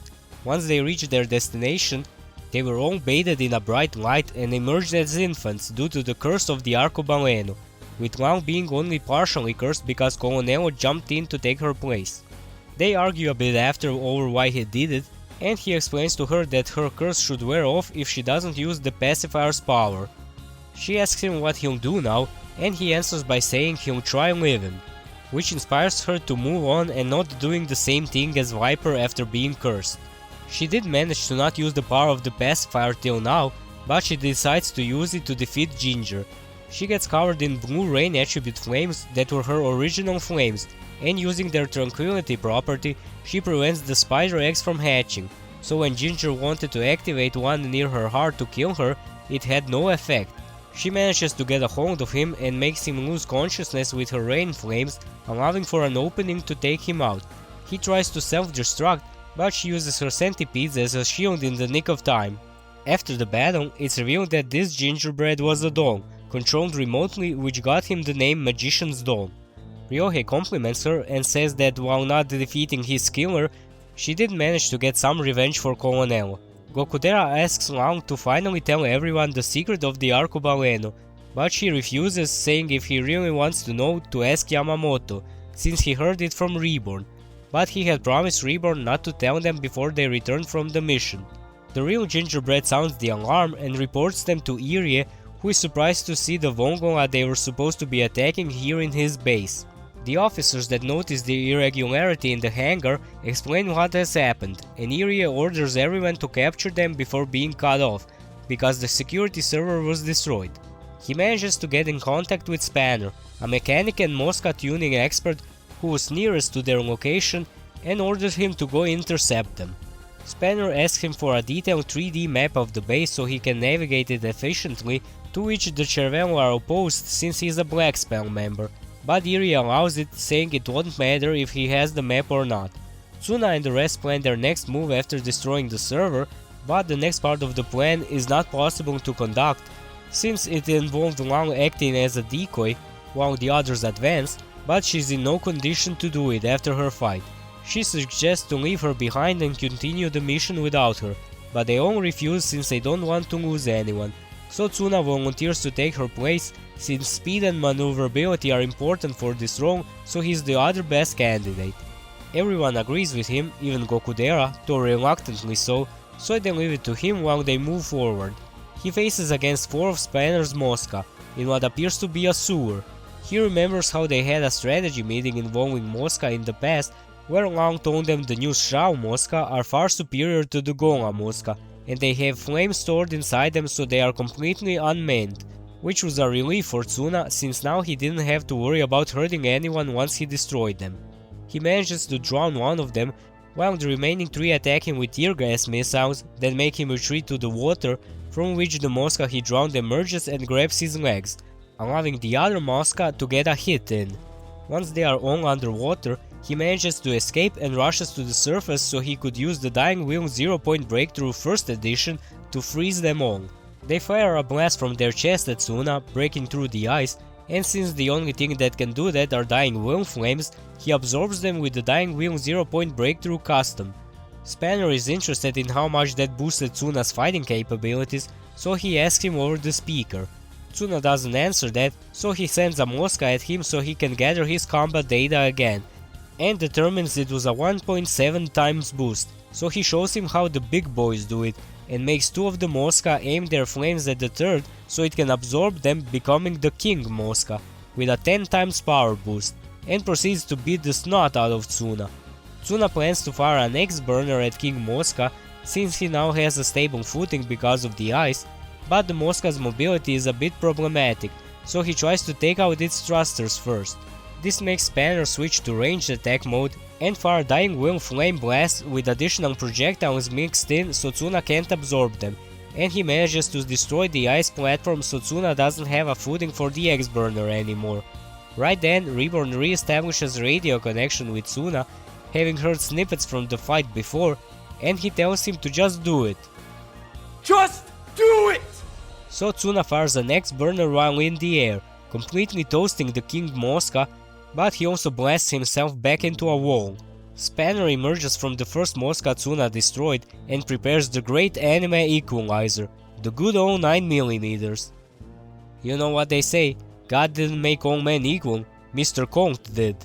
While Tsuna was distracting Spanner, the rest of the crew was making their way to Irie's lab, and on their way there they encountered a White Spell member called Baishana, who killed one of the Black Spell members and had his box weapon eat the other guy's box weapon to make it stronger, which is a special function of his giant snake box weapon called Serpe Tempesta. And Gokudera lights up when he sees it, since he's a big cryptid fan and the snake looks like a giant Tsuchinoko. This whole killing your comrades thing doesn't sit well with Ryohei, who took it upon himself to challenge Baishana to a fight, and he whips out his own box weapon, Kanguro del Sereno, a sun attribute kangaroo called Garyu. It lands a hit on the snake, but its scales were covered in storm flames with the disintegration property, so Garyu's the one that got hurt more. Baishana starts gloating, claiming that Ryohei's sun box weapon is at a disadvantage, since the sun's activation property can't match the storm's more offensive disintegration property, but Ryohei says that his box weapon is a support type, and the one fighting will be him, fulfilling his duty as the Wongonga Sun Guardian, to become the bright shining sun that smashes the family's enemy with his own body, and he reminds Gokudera and Yamamoto of their own duties that they inherited after the ring conflict. Garyu then shoots 2 beams out of its pouch at Ryohei's arms to create boxing gloves with some extra features. The man literally just stepped up to a box weapon and Dying Will Flames fight and said, "These fists are rated E for everyone." What a Chad. He counters the snake's first attack by just punching it in the face, and since he touched the scales, Baishana thought it was over for him, but the one sent flying was the snake.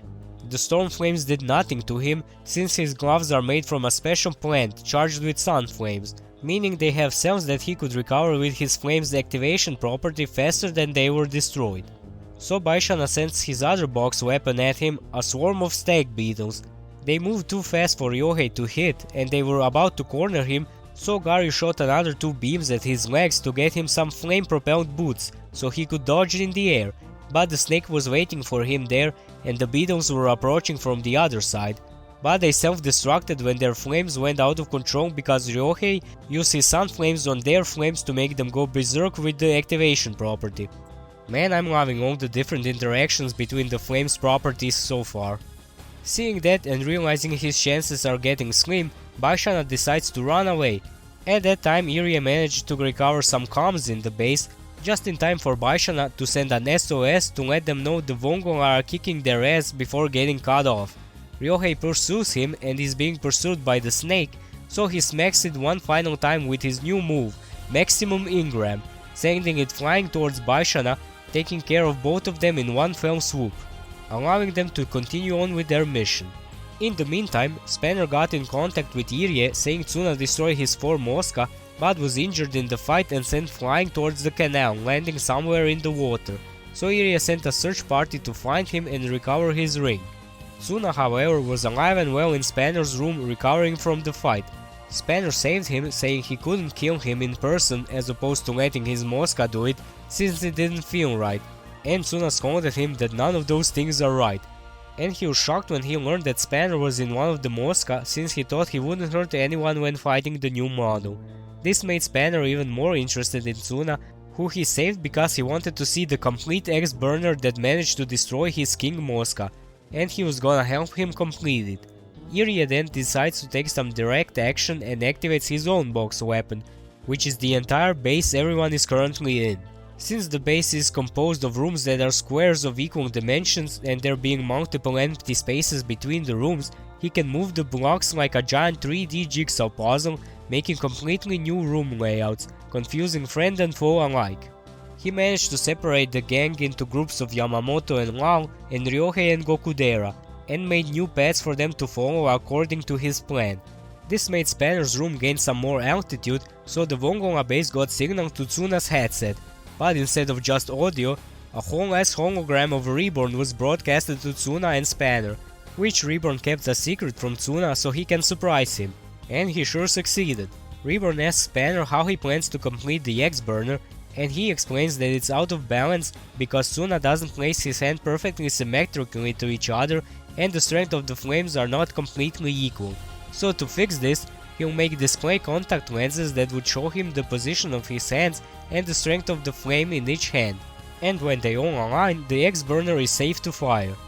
Giannini objects to it since Spanner is an enemy and they can't trust him, so Spanner sends them the data for the lenses he's making and reassures them that they are safe since the same technology is already used in box weapons, so Tsuna agrees to his help and because he doesn't seem like a bad guy. While all that was happening, Irie leads Ryohei and Gokudera to a spacious room with some metal rectangles in it and reunites them with an old enemy, Gamma.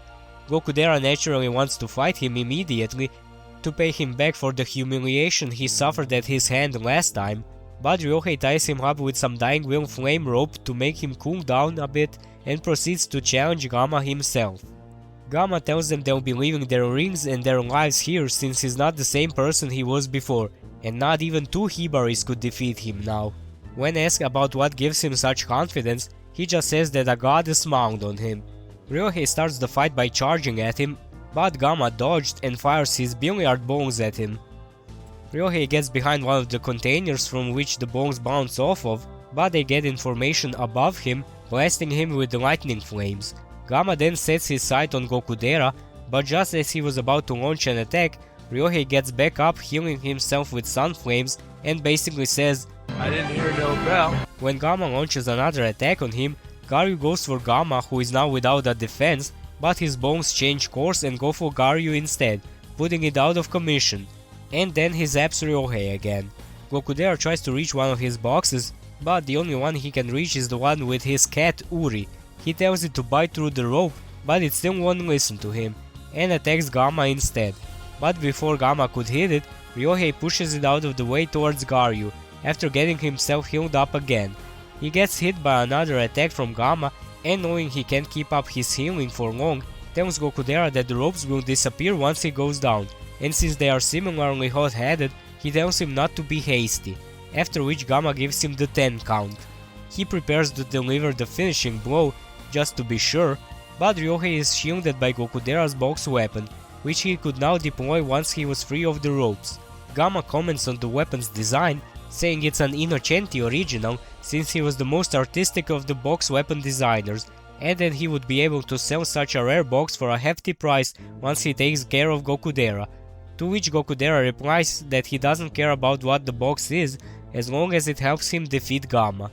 He fires a flame arrow at Gamma, which follows him even after dodging, so Gamma deploys a shield of lightning flames, confident that nothing could penetrate it since lightning flames are the hardest. But the flame arrow goes through it and he barely dodges it. This baffles him, so he doesn't block the next one, but just gets barely out of the way to observe it and finds out the storm flames were coated with rain flames to apply its tranquility property on the lightning shield, which was then destroyed by the storm's disintegration. So our boy Gokudera is one of the few people that have access to more than one flame type. He then opens another box and pulls an ammo belt out of it and puts it in the back mount of his arm cannon, and fires a barrage at Gamma. He expected another rain and storm combo, but is instead hit by irregularly accelerating bullets because of the activation property of sun flames, which is when the bombshell is dropped. Gokudera doesn't have 1 or 2 different flames at his disposal, he has 5 of them. Damn! This is it, guys, Gokudera's stocks are rising and they're not going down. Of course, the attack wasn't enough to bring Gamma down, the tough bastard, so he brings out his foxes and decides to come in close, thinking the weakness of Gokudera's weapon is close quarter combat. But he just uses his shields to block the foxes and hits Gamma with the Storm and Cloud combo, which is a laser that can branch out because of the cloud propagation property, and this time he lands a heavy hit, since Gamma couldn't keep up with his instant change of ammo. And that's what Sistema CAI stands for, Cambio Arma Instantaneo. Gamma is blasted off some distance, but is still not finished, and he whips out a new box that was given to him by Genkishi when he visited him the last time. It was sent to Gamma by their boss, Uni, the number 2 of Millefiore and leader of the Black Spell, with the message that he should know the meaning of her returning the box to him. Gokudera rushes to finish him off, but he opens the box and his foxes turn black and power up. With his new Nere Volpe, he overpowers Gokudera and explains that what he used was an update box that grants additional power to a box weapon, or more precisely, it unleashes the weapon's original power. The foxes attack Gokudera again, and he struggles with blocking them with all of his shields at once, and Gamma tells him there's one huge difference between them. Since their rings are both part of the Trini set, they should be equal in power, and if Gokudera's box really is an Innocenti original, it should also be a match for his foxes. So the reason Gokudera can't keep up with them is because he lacks resolve. This shocks Gokudera, which gives the foxes an opening to break through his shields and just shred him. Gamma keeps mocking his half-baked resolve, saying he won't lose to some teenager swayed by pretty words, and commands his foxes to finish him. But they get frightened by something. A growling is heard coming from Garyu's pouch, and Gokudera remembers that's where Ryohei pushed Uri. And from Garyu's pouch, a giant cat emerges, which turns out to be Uri that matured to adulthood because of Garyu's sun flames. He stands in defense of Gokudera and lunges at the foxes. After the scuffle, Uri comes out with a scratch, but he manages to seriously wound one of the foxes. With Uri's help, Gokudera regains his composure and remembers why they are fighting, telling Gamma he can't begin to fathom their resolve as he prepares for the next attack. He separates Gamma from his foxes, leaving them to Uri, while he unleashes a barrage of attacks on Gamma, showing him how the Storm Guardian fights, always on the offensive, a relentless storm of attacks. Gamma managed to tank the hits and emerges from the smoke behind Gokudera, aiming his own attack at him, but when the smoke cleared, he was gone and emerged below Gamma, hitting him with the Storm plus Cloud combo again, and the bastard is still not down. Why won't you die? Gokudera is also baffled by his durability, to which Gamma says he won't be beat by anyone till he takes down Byakuran. This confuses Gokudera, since he thought Byakuran was his boss, but Gamma dismisses it, and we get a flashback to a time before the formation of the Mille Fiore, when they were still two different families, one of which was Gamma's Giglionero family. We see Gamma and the wounded Tazaru riding to their family's hideout after a fight against Byakuran's Gesso family. When they arrive, the others inform them that their boss, who was sick for a while, is dead. Gamma rushes to her side, getting past Genkishi, who tried to tell him something but didn't get the chance. When Gamma sees his boss in her deathbed, he starts blaming himself for all this and not believing her when she told him that was the last time they'll see each other.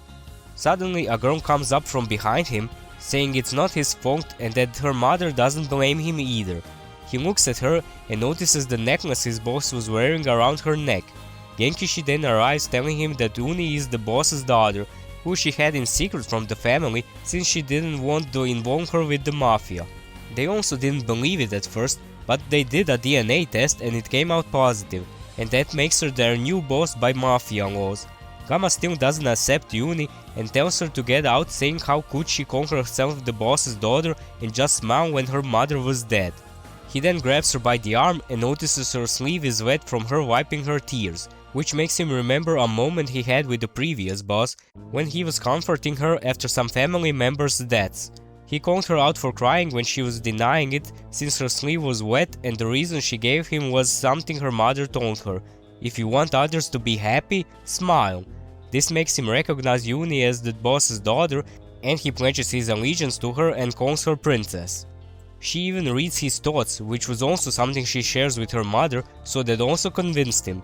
Some time passes and the conflict with the Gesso family continues, and one day a wounded Genkishi rides to their hideout, saying he wanted to make a deal with Byakuran to take care of a Vongola swordsman that was giving them trouble to end the hostility between the families.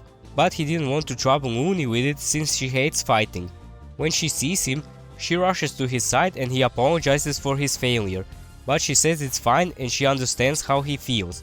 She declares she's going to meet with Byakuran to try and negotiate with him, to which Gamma objects, but she won't budge.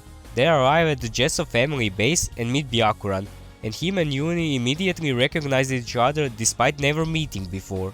He invites her to his office to talk alone, and Gamma again objects, but Uni asks him to look her in the eyes and asks him if he sees any recklessness in them. This calms him down, but he still insists that he and the other guardians will be just outside if she needs them. She gives him a hug, saying how she cares for him, and goes into Byakuran's office. Once she comes out, she tells everyone to listen and says that from now on their two families are merging into one, with Byakuran at the head and her as the number 2. Gamma tries to shake her awake, thinking she's under some influence after seeing her eyes are looking blank, but she pushes him off, saying only Byakuran is allowed to touch her. After hearing that, he lashes out at Byakuran by sending his foxes at him, but Uni steps in front of them to protect him, which almost gets her hit. Gamma stops the foxes in place, but they still remain close to Uni, cutting her cheek with their flame. So the other guardians restrain Gamma so he wouldn't hurt her.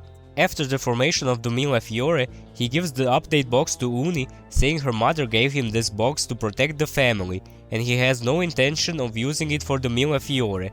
But he also says she can give it back to him once the day comes that he can use it for his family again, and he's sure that day will come. So yeah, he hates Byakuran, but the one he can't forgive for betraying the family is Genkishi, who he claims is this age's greatest swordsman, and Yamamoto just ran into him. After another clash, Gamma's and Gokudera's animal box weapons revert back to their base form and stop responding, and Gamma tells Gokudera that he's completely different from the angsty teenager he was the first time they met. and how his boss must be a great guy if he can change so much for him. Gokudera of course doesn't pass up the opportunity to glaze Tsuna and says Gamma's boss must also be quite something if he can push himself this far for her. Gamma says he's not really that sure since he didn't spend that much time with her to think that way, but that there is something to her. With both of them being pretty much spent, they decide to finish this with one last attack with their full resolve packed into it. Their flames clash against each other, branching off all over the room, blowing up everything in their path, leaving just dust and smoke in the aftermath. Who will rise from the smoke as the victor of this battle? We'll have to wait to find out, since now we get back to Tsuna, who tries on Spanner's contact lenses, but they have some static, so Spanner has to do some adjustments to them with the help of Giannini, which will take about 20 minutes. But time is not on their side, since the team that was supposed to retrieve Tsuna and his ring found the Mosca's black box and didn't find any data that could confirm Spanner's report that he fell in the drainage. So Irie sends Iris and Gingerbread after him and instructs them to eliminate him if he's helping Tsuna. They find his room empty and search all over the workshops in the base until only one remains, and there's still 10 minutes on the clock till the contacts are ready. Also, Captain Nicola from the Ray team on the Vongola base comes back with his two subordinates all bandaged up to give a report to Irie that the fight with Hibari is still going on, but it's a matter of time before he falls to their sheer overwhelming numbers. Irie thanks him for the report and tells him to get his injuries treated. He asks some guys where the med room is, since his map is all jumbled up since the base has been moving around, and they tell him he needs a new one that he can get with some biometric verification, which is a problem for him since Surprise, motherfucker! it's actually Chrome disguised as him using her illusions. Meanwhile, Yamamoto encounters Genkishi, the self-proclaimed greatest swordsman of the era, who immediately starts literally aura farming on him. He also prepared an arena for them with water and artificial rain to provide Yamamoto with a terrain advantage and says he'll fight him with his bare hands. Naturally, as a swordsman, Yamamoto can't have that, so he says he'll make him draw his sword to have a proper sword fight. He also says he recognizes Genkishi from Squallow's DVDs as his 100th opponent, to which Genkishi drops the bombshell that he lost to Squallow on purpose to help Byakuran achieve his goal and that he's actually far superior to Squallow. He asks Yamamoto if that scares him, but Yamamoto answers that it excites him. He rushes at Genkishi with his new technique and stabs him.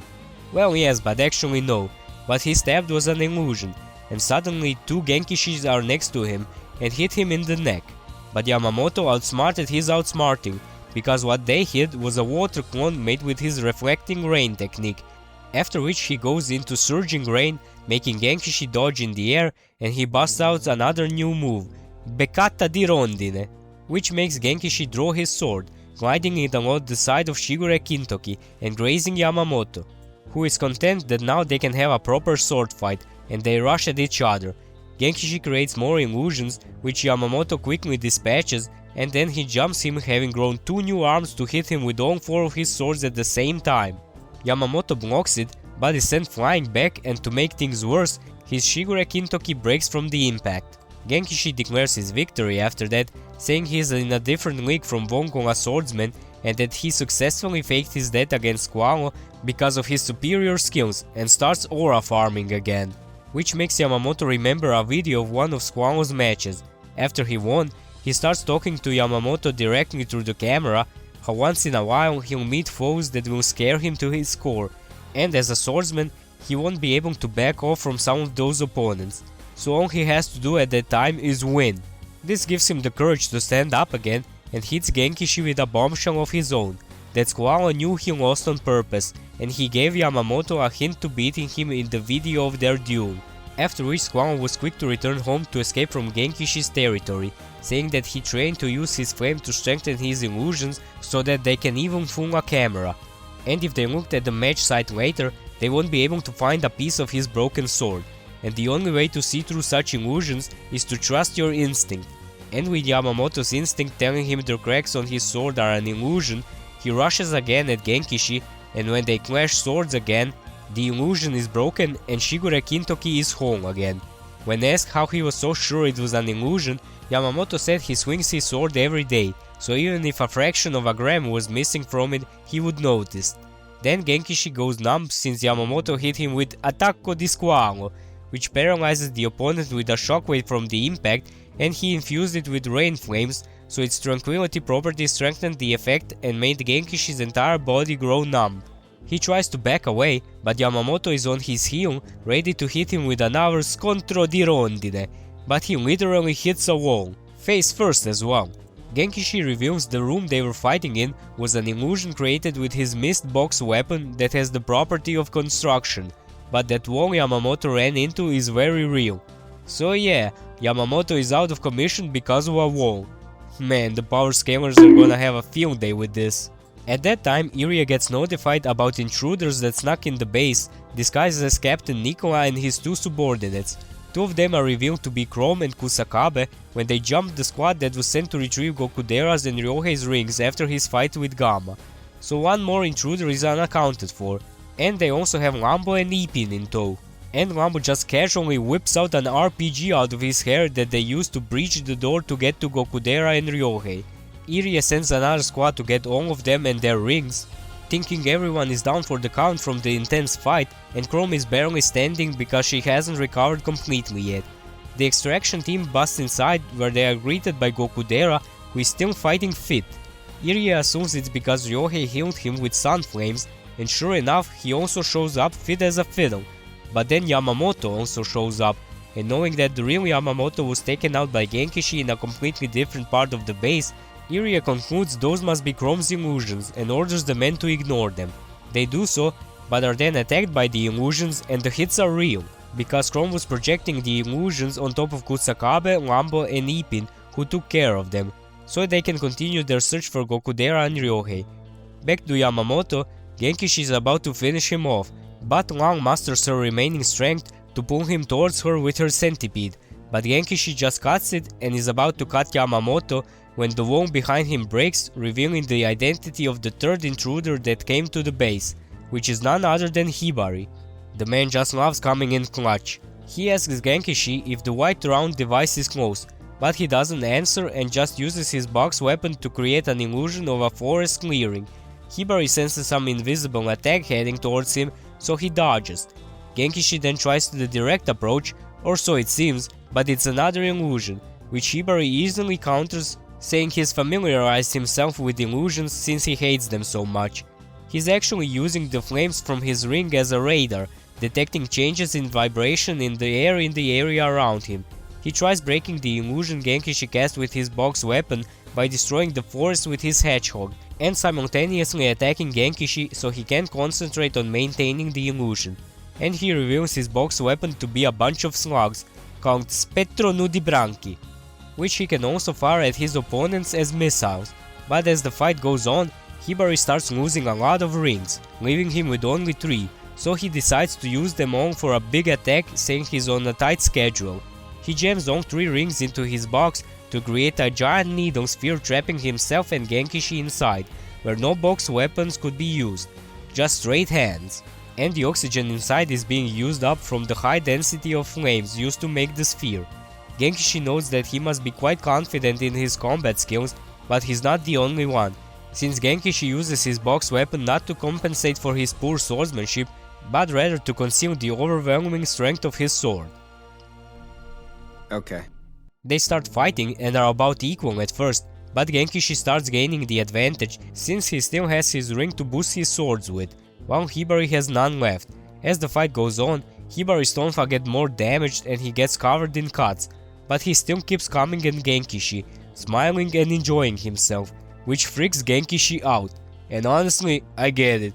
Hibari manages to get in close, saying how he's jealous, and by now Genkishi is panicking, so he tries to end it with his next attack, since Hibari's weapons are gone, but he just says he leaves the rest to someone as he gets hit with Genkishi's flames and the needle sphere is destroyed. But Hibari is not gone. He just switched places with his 10-year younger self, who's cranky because someone disturbed his nap. So that's what Hibari was referring to with his tight schedule. Meanwhile, Tsuna and Spanner are found by Iris and her 4 henchmen, the Deadly Stem Unit, a group of genetically engineered humans born from the research she stole from other scientists. Okay, she didn't technically steal it. She just seduced the scientists into showing her the research so she can use it for her own means, and then she killed them when she was done with them. Now that's some mafia shit right there.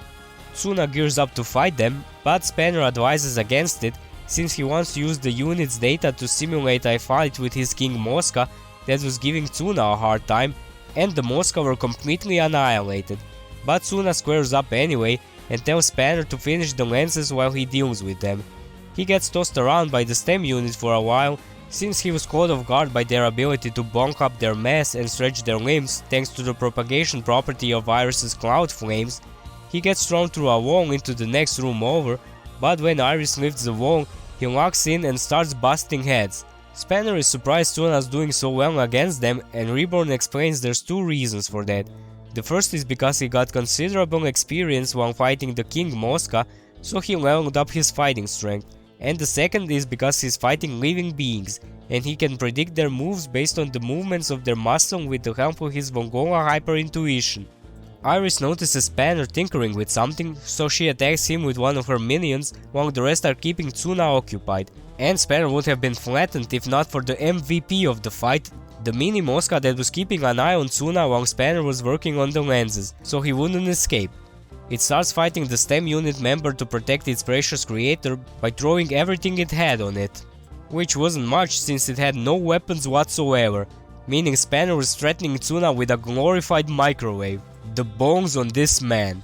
It was ultimately defeated, but it went out like a champ, and it gave Tsuna time to take care of the other guys and come to the rescue.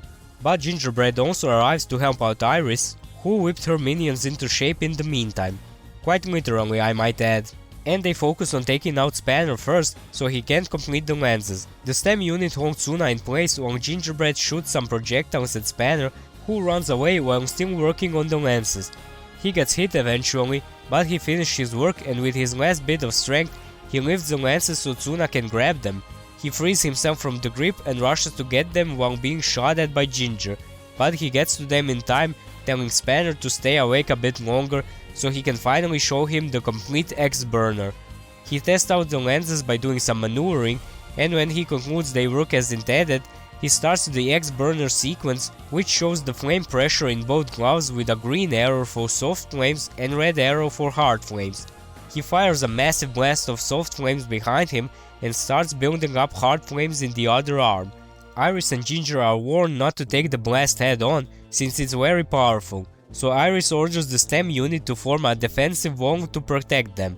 Tsuna fires the X-Burner at them, completely evaporating the STEM unit and Gingerbread's puppet body, along with 3 whole blocks of the base behind them, finally showing the full power of the X-Burner. Irian loses visual of the fight because all the cameras got destroyed in the blast, so he tries contacting Ginger and Iris over comms, but the one to answer was Tsuna, and the ensuing conversation went pretty much like this. Murdoch. Rambo, this is Murdoch. We're glad you're alive. Where are you? Give us your position and we'll come to pick you up.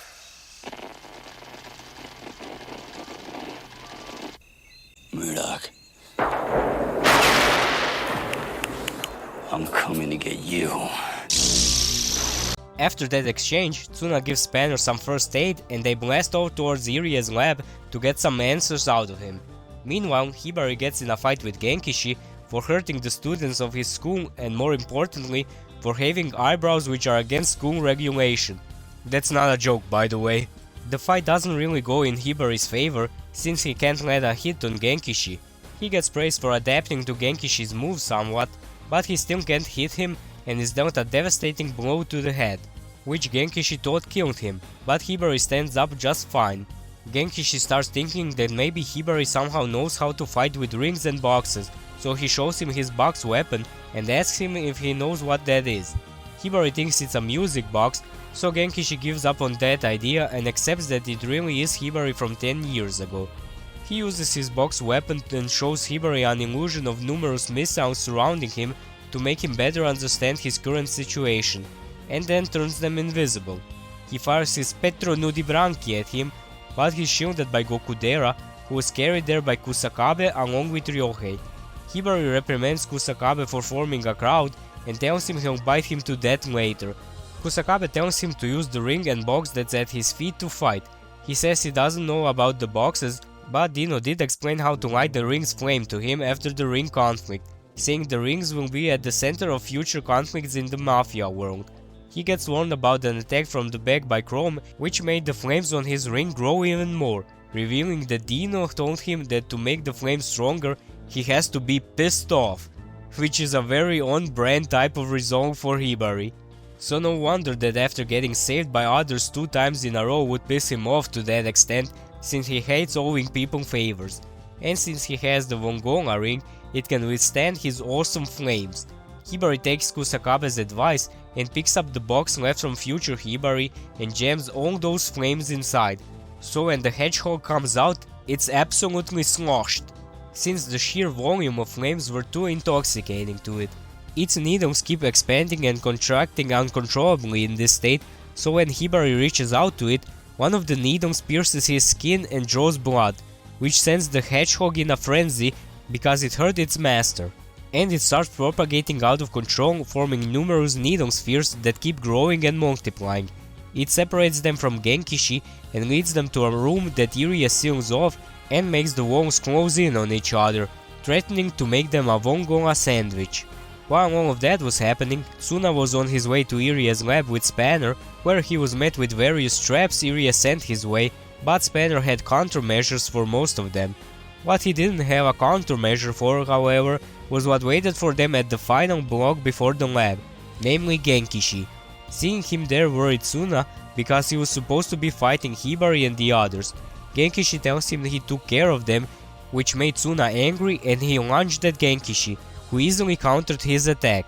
Reborn notes how Genkishi is at the same level as future Hibari in terms of fighting power, so Tsuna doesn't stand a chance in his current state. And Genkishi is not taking the fight lightly. He whips out his strongest weapons, the highest ranking Hell Ring, Ossa Impressione, the strongest Mist-type sword, Spettrale Spada, and the strongest Mist-type armor, Nebbia numero 2, that are masterpieces of the box weapon maker König, collectively known as Armament da Guerra, which are so strong they require special permission from Byakuran himself to be used. Talk about the hydrogen bomb versus a coughing baby situation. The reason Genkishi is going all out like that against Tsuna is because Byakuran told him to defeat Tsuna with all his strength, and he considers Byakuran's words as gospel, since he is entirely devoted to him, to the point he was willing to betray the Giglionero family for him. He tells Tsuna that he should know the difference in strength between them now, so he should just give up, but Tsuna says he will fight despite the difference, and seeing his resolute eyes reminded Genkishi of Uni. Tsuna prepares to fire an X-burner, but since Genkishi knows about the attack, he won't let him fire it just like that. He beats Tsuna to the ground again, and Reborn and Spanner discuss how the X-burner was only 1/5 of its previous power level because Tsuna is fatigued from using it multiple times today. Tsuna then asks Reborn for a favor, to which Reborn says it probably won't work, and if it does, it'll only be for an instant. But Tsuna is confident that'll be enough. Genkishi starts attacking him again, and Tsuna can do nothing but run and try to avoid a direct hit. He does get hit eventually and tries escaping, but Genkishi catches up to him and strikes him down, except what he hit was not Tsuna, but a hologram projected from his earphones, which is the favor he asked Reborn for. And the real Tsuna is preparing an X-burner which Genkishi can't stop this time, but it's still weak, so Genkishi manages to cut through it. But that's exactly what Tsuna wanted. He out here playing 3D chess while Genkishi is playing checkers. He grabs Genkishi's sword before it hits him in the pose for the Dying Will 0-point breakthrough custom, so he can suck all of Genkishi's flames and power up. Genkishi manages to free himself from the grip, but Tsuna sucked him off good and can finally go all out. And he wastes no time in opening a can of whoop-ass on Genkishi. He tries to give him the old nothing personal kid and teleports behind Tsuna, but Tsuna hits him with a "no you" and blasts him into a wall. Spanner is amazed how much stronger Tsuna is compared to the Mosca fight, but Reborn notices that the difference shouldn't be so great between Tsuna and Genkishi and says it's like Genkishi is not able to concentrate on the fight. The reason for that is that he is reminded of his past failure when looking at Tsuna. He was asked by Byakuran to get him the Mare rings and Uni's pacifier at all cost, to which he agreed. So he faked being injured by Squalo to catch everyone off guard and take the rings and the pacifier when he kills them. But he couldn't do it when he looked Uni in the eyes, who read his thoughts but didn't do anything about him despite that, and decided to go to Byakuran instead. Tsuna's eyes now remind him of that moment where he couldn't follow Byakuran's command and it distracts him from the fight. In order to overcome that, Genkishi decides to feed his soul to the Hell Ring to get a power-up which turned him into a skeleton knight straight from hell, but he also lost his shield in the process. Tsuna manages to keep up with him despite his power-up, saying he didn't get stronger since he lost his ability to calmly think and not waste his movements like he did before, so Tsuna can read his moves more easily. Genkishi laughs at him, saying that's not all the power he acquired from the Hell Ring, and he proceeds to speed out the illusion of Tsuna's guardians and friends that drag Tsuna down and will apparently eventually drag him to hell, and he can't do anything to them since they are connected to their souls, so if anything happens to the illusions, they die. Tsuna says he'll never forgive Genkishi for this, who just keeps laughing and insulting Tsuna, saying he can't do anything about it. But Tsuna just asks the illusions in a calm voice to let go, and they do. Okay, that's not really what he did. He actually froze their hands with the Dying Wheel 0-point breakthrough 1st edition, because the illusions were imbued with mist Dying Wheel flames, and all the while he was preparing a next burner even more powerful than the one that destroyed 3 blocks. But before he fires it, he does a Goku and allows Genkishi to power up to the max so he can take him down at full power. Genkishi does that by surrendering his sword, armor and his very soul to the Hell Ring, making him more powerful and also a lot bigger, but that just makes him a bigger target. Tsuna fires the X-Burner at him and Genkishi meets it head on, but it's too much for him to handle. He's about to get incinerated, but before that he tells Tsuna not to get cocky and that they are all just being manipulated by Byakuran, and then he gets blown off, but he uses the last of his strength to escape. The X-Burner also blew a hole straight to Iria's lab and Tsuna finally arrives there, and is contemplating if he should destroy the round device when he is confronted by Irie himself, telling him that it would be a bad idea to do so and that they must talk. He also shows Tsuna he captured all of his guardians by knocking them out with sleeping gas, but if he tries anything, he'll use poison next to kill them, so Tsuna has to cooperate. Irie then wakes them up, revealing he also confiscated their rings and boxes so they can't escape. Lao, however, just tells Tsuna to not pay attention to them and destroy the round device, and thinking it'll help them return to their time, Gokudera does too, but Chrome tells him not to since she knows what's in there. Irie also reprimands them for their ignorance and decides to show them what's inside. The device opens up and reveals the bodies of the future versions of everyone that time traveled.